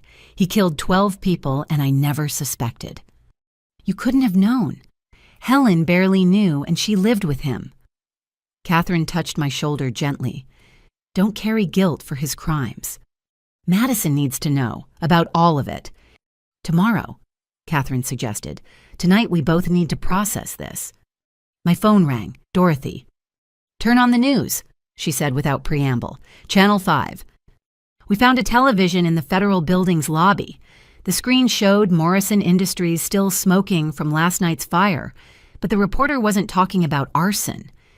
Bodies discovered in the basement of the building appear to have been there for years. FBI sources confirm at least 3 sets of remains found in areas that were sealed off during construction in the 1990s. The people who went missing, I breathed. He didn't have them killed elsewhere. He killed them in the building and sealed them in. Their families will finally have closure, Catherine said. The reporter continued. Richard Morrison, already facing federal charges, is expected to be charged with multiple counts of murder. His lawyer has indicated he may be willing to make a deal. I turned away from the screen. No deals, not for this. He's 72 and facing life without parole, Catherine pointed out. He'll die in prison either way. Then let him die knowing everyone knows what he really was. Not a brilliant businessman, but a common murderer who built his empire on corpses. We left the federal building as night fell over Boston. The city lights twinkled like stars indifferent to the day's revelations. Tomorrow would bring more testimony, more evidence, more ugly truths dragged into daylight. But tonight I had dinner with my mother. Real dinner in my apartment above the Gilded Lily, cooking together like normal people who hadn't been separated by attempted murder and decades of lies. I don't really know how to do this. I admitted chopping vegetables with unnecessary precision. The mother-daughter thing. Neither do I, Catherine confessed. I've imagined it so many times, but the reality is more awkward than I expected. We could start small, weekly dinners, phone calls, build up to normal. I'd like that. She paused in stirring the sauce. Alethea, what you've built, not just the businesses, but the person you've become, it's more than I ever dreamed. You took the worst possible circumstances and created something extraordinary. I had good genes, I said lightly. You had more than that. You had choices, and you consistently chose strength over bitterness, justice over revenge, truth over comfortable lies. She turned to face me fully. I'm proud to be your mother. Whether you call me Catherine or Mom or nothing at all, I'm proud. The words I'd waited 35 years to hear hung in the air between us. I set down my knife and crossed the small kitchen to hug her, both of us crying now, years of separation, dissolving in salt water and fierce embraces. Mom, I tried out the word, tasting its unfamiliarity. I'm glad you're alive. I'm glad you waited. I'm glad we both survived to have this. We finished cooking through tears and laughter, the simple domestic act, healing something neither of us had known was broken. The pasta was overcooked and the sauce was too salty, but it was the best meal I'd ever eaten. Later, as Catherine prepared to leave for her hotel, she paused at my door. Helen was wrong about one thing. What's that? She didn't raise you. Eleanor did. Through the trust she left, through the faith she had in you, through Dorothy's guardianship of her memory. 3 generations of Morrison women who refused to let Richard win. 4 now, I corrected. Madison's finding her spine. Give her time. Time we have, Catherine said. Finally, we have time. After she left, I stood on my balcony overlooking the city. Below, the Gilded Lily hummed with late-night life. In a federal holding cell, my father faced the ruins of his empire. The Calabrese family was broken. Bradley Thornton would spend decades in prison. Helen would testify and then disappear into witness protection with her trainer. But we, the women Richard Morrison had tried to erase, we remained. Stronger for our scars, connected by our survival, ready to build something better from the ashes. My phone buzzed. A text from Madison, family dinner Sunday, Sarah's cooking. Catherine invited too, maybe Dorothy if she's free, just us girls. Just us girls, I typed back. Wouldn't miss it. A new family born from the destruction of the old. Not perfect, but honest. Not without pain, but facing it together. It was more than I'd ever dared to hope for. It was enough. It was everything. 6 months later, I stood in the renovated boardroom of what was once Morrison Industries, now the headquarters of Prometheus Innovations. The same 40th floor view of Boston Harbor stretched before me, but everything else had changed. The cold glass and steel had been replaced with warm wood and living walls of green. Where my father's portrait once hung, we'd installed a photo gallery, images of every person whose ideas had built this company, starting with Dr. Catherine Walsh. 5 minutes, Ms. Walsh, my assistant informed me. Still getting used to the name change, but it felt right. Alethea Walsh, daughter of Catherine, granddaughter of Eleanor, connected to a line of brilliant women instead of a legacy of lies. Madison appeared in the doorway, professional in her tailored suit, but still learning to carry herself with genuine confidence. The Times reporter is here. You sure you want to do this? It's time, I said. "The last interview about the past. After this, we only talk about the future." She nodded understanding. We'd all spent months in courtrooms and FBI offices reliving trauma for the sake of justice. Richard Morrison had been sentenced to life without parole, his empire officially dissolved. Bradley Thornton got 40 years. Vincent Calabrese, in a twist no one saw coming, had become a star witness and now lived under federal protection, sending me occasional letters about his new life as a bakery owner in Montana. "How's Sarah?" I asked. Madison's face lit up. "Clear scans for the 3rd month running. The doctors are cautiously optimistic." She paused. "We're thinking about adopting, starting the process anyway." "You'll be wonderful mothers." "Sarah will be. I'm still figuring out how to be a decent person, much less a parent." "Hey," I caught her arm gently. "You chose truth over comfort. That's the foundation of being decent. Build from there." She squeezed my hand and left to fetch the reporter. I turned back to the window, composing my thoughts. This interview would close the chapter on Morrison Industries, allowing us to fully become something new. "Ms. Walsh." The reporter, a young woman named Jennifer Liu, entered with Madison. "Thank you for agreeing to speak with me." We sat in the comfortable chairs I'd had brought in to replace my father's intimidation furniture. Jennifer pulled out a recorder and notebook, old school but thorough. "Let's start with the obvious question," she began. "Why give this interview now when the trials are over and the company has been restructured?" "Because the story isn't complete without acknowledging the future," I said. "Yes, Morrison Industries was built on theft and maintained through murder, but from its ashes we're creating something ethical. The algorithms my mother created are now being used as she intended to help small investors understand markets to predict economic downturns that hurt working families to democratize financial intelligence." "Tell me about the Maria Calabrese Foundation." $5 million in initial funding focused on forensic accounting scholarships for women and minorities. Maria died because she was smart enough to spot financial crimes. We want to create an army of Maria Calabreses who are protected and supported instead of silenced. And your mother, Dr. Catherine Walsh, serves as our chief theoretical officer. She's developing new models that incorporate ethical considerations into financial predictions. Turns out, when you factor in human cost, different investment strategies emerge. Jennifer scribbled notes. "The employee ownership model is unusual for a tech company. 40% of Prometheus is owned by employees through a trust. Decisions are made democratically. Profits are shared equitably. We're proving you can be successful without exploitation."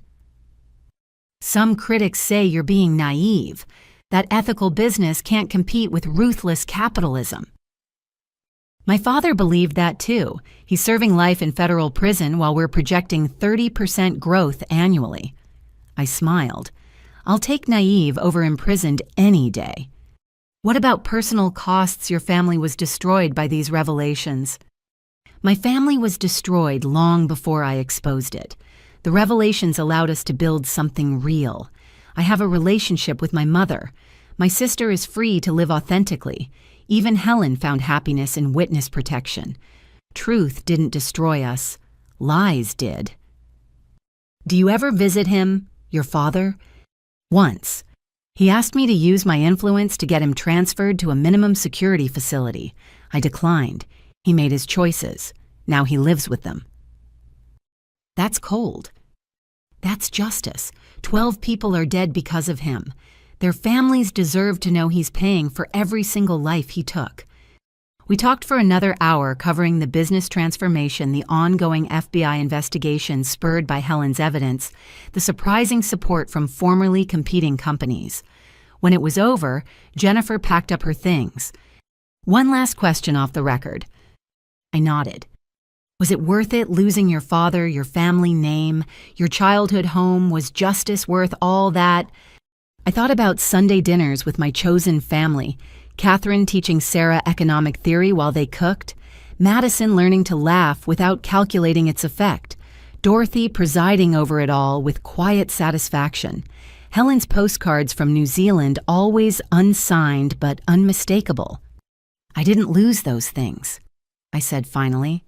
I traded comfortable lies for uncomfortable truths. The price was high, but the return on investment— I gestured at the transformed space around us. Incalculable.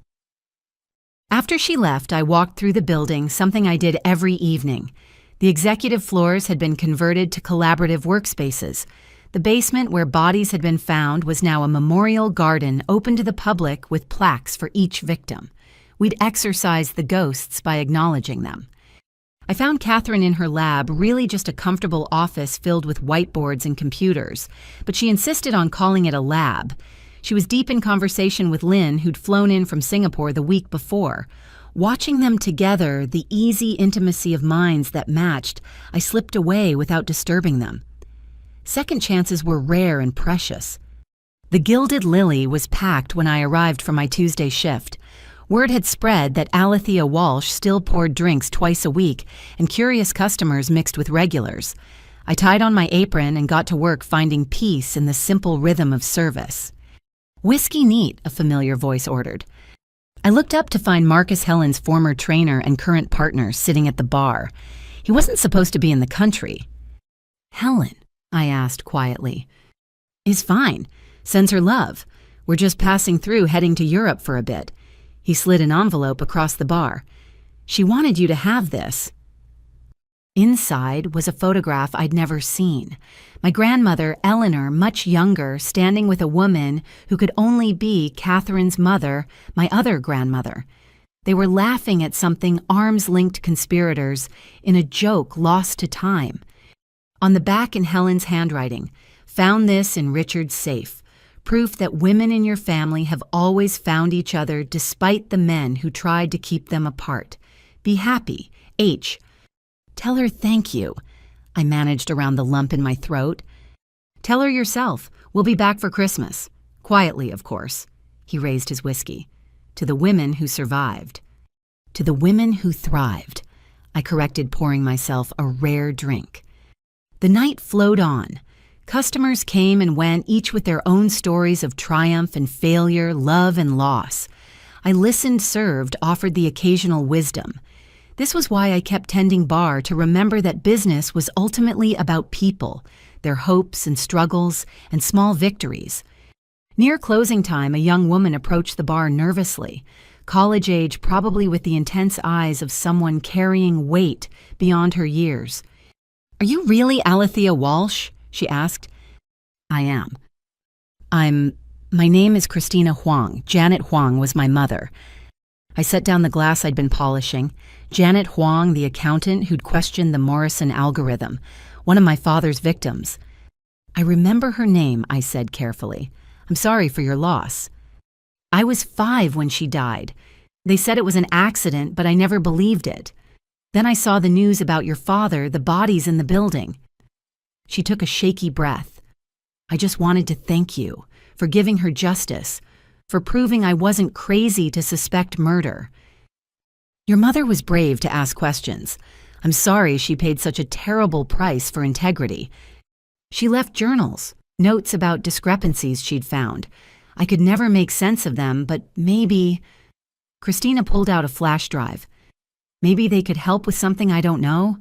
I just felt like you should have them." I took the drive, this unexpected gift from another ghost. "Thank you. I'll make sure our forensic team reviews everything. Your mother's work won't be wasted." She smiled, tears and relief mingling. She would have liked that, using math to make things right. That's all she ever wanted to do. After she left, I stood behind the bar where it all began, holding evidence from a woman dead nearly 30 years. The past kept offering up its secrets, each revelation another step toward resolution. Madison appeared at closing time, as she often did these days. "Ready for the board meeting tomorrow." "Which one? We have 3. "The fun one, where we announce the internship program for formerly incarcerated women." Catherine's idea. She says brilliant minds end up behind bars for all sorts of reasons. Might as well recruit them. Speaking of recruitment, Madison pulled out her tablet. Sarah got the job, deputy director of the Calabrese Foundation. She wants to expand beyond forensic accounting into financial literacy for at-risk communities. perfect. What about you? Still happy running operations? Getting there. Some days I still feel like I'm playing dress-up in a role I don't deserve. She helped me close out the register. But Sarah reminds me that imposter syndrome is just another lie we tell ourselves. Smart woman. The smartest. I'm lucky she forgave me for, the whole fake marriage thing. You were both victims of our father's manipulation. Forgiveness is what victims give each other to become survivors. We locked up together, sisters in truth, if not in blood, walking out into the Boston night. The city sparkled around us, full of promise and possibility. Catherine asked me to give you this, Madison said, handing me an envelope. Inside was an invitation written in my mother's precise hand. The Walsh Chen. Family requests your presence at the marriage of Catherine Walsh and Lynn Chen. Small ceremony, family only. Love conquers all, even decades of separation. I laughed, delighted. When? Next month. Sarah and I are planning it. Dorothy's officiating. Apparently she got ordained online specifically for this. Of course she did. I tucked the invitation carefully into my pocket. A wedding. Our family's first real celebration. First of many, Madison promised. We're thinking of doing a vow renewal next year, something honest this time. We parted ways at the corner, Madison heading home to Sarah, me walking toward my apartment where solitude waited. But it didn't feel lonely anymore. The city hummed with life around me, and I was part of it now. Not the emperor surveying from above, but a citizen among citizens connected by threads of truth and purpose. My phone buzzed. Catherine texting, Lynn's making soup, too much for two, interested? On my way, I typed back. Family. The word had taken on new meaning these past months. Not blood or obligation or manipulation masquerading as love. Real family was choice daily renewed. It was Catherine choosing to return. Madison choosing honesty. Helen choosing to testify. Dorothy choosing to wait 35 years for justice. It was me choosing to stop by my mother's apartment for late-night soup and conversation, choosing connection over isolation, choosing to build rather than simply tear down. The doorman at Catherine's building knew me now, waving me through with a smile. The elevator rose smoothly, carrying me toward warmth and laughter and the simple pleasure of sharing a meal with people who knew all my truths and loved me anyway. Perfect timing, Lynn said, opening the door before I could knock. We were just debating whether ethical capitalism is an oxymoron or an evolution. Both, I said, entering the apartment that smelled like home. It's both.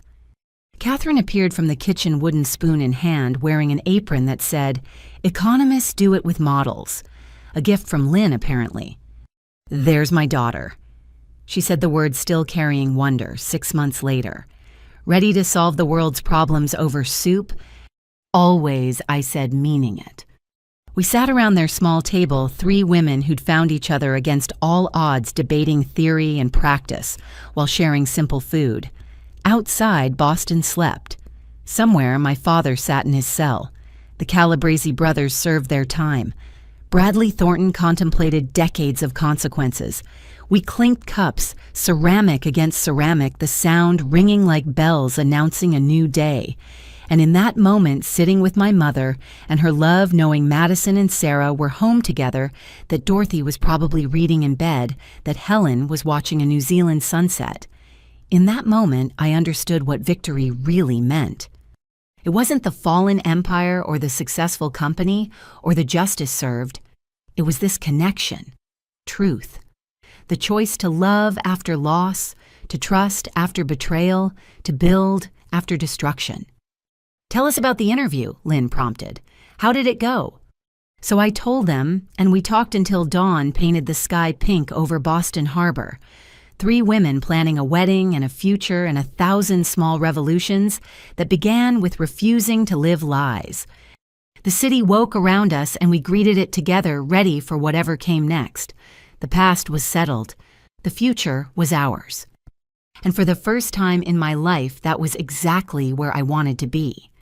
Thank you for joining me on Alethea's journey from betrayal to triumph. If this story moved you, Please share your thoughts in the comments below. Have you ever had to choose between comfortable lies and difficult truths? How did you find the courage to choose honesty? Like and subscribe if you want to hear more stories about women who refuse to be silenced, families who choose truth over comfort, and the unbreakable bonds that form when we dare to be authentic.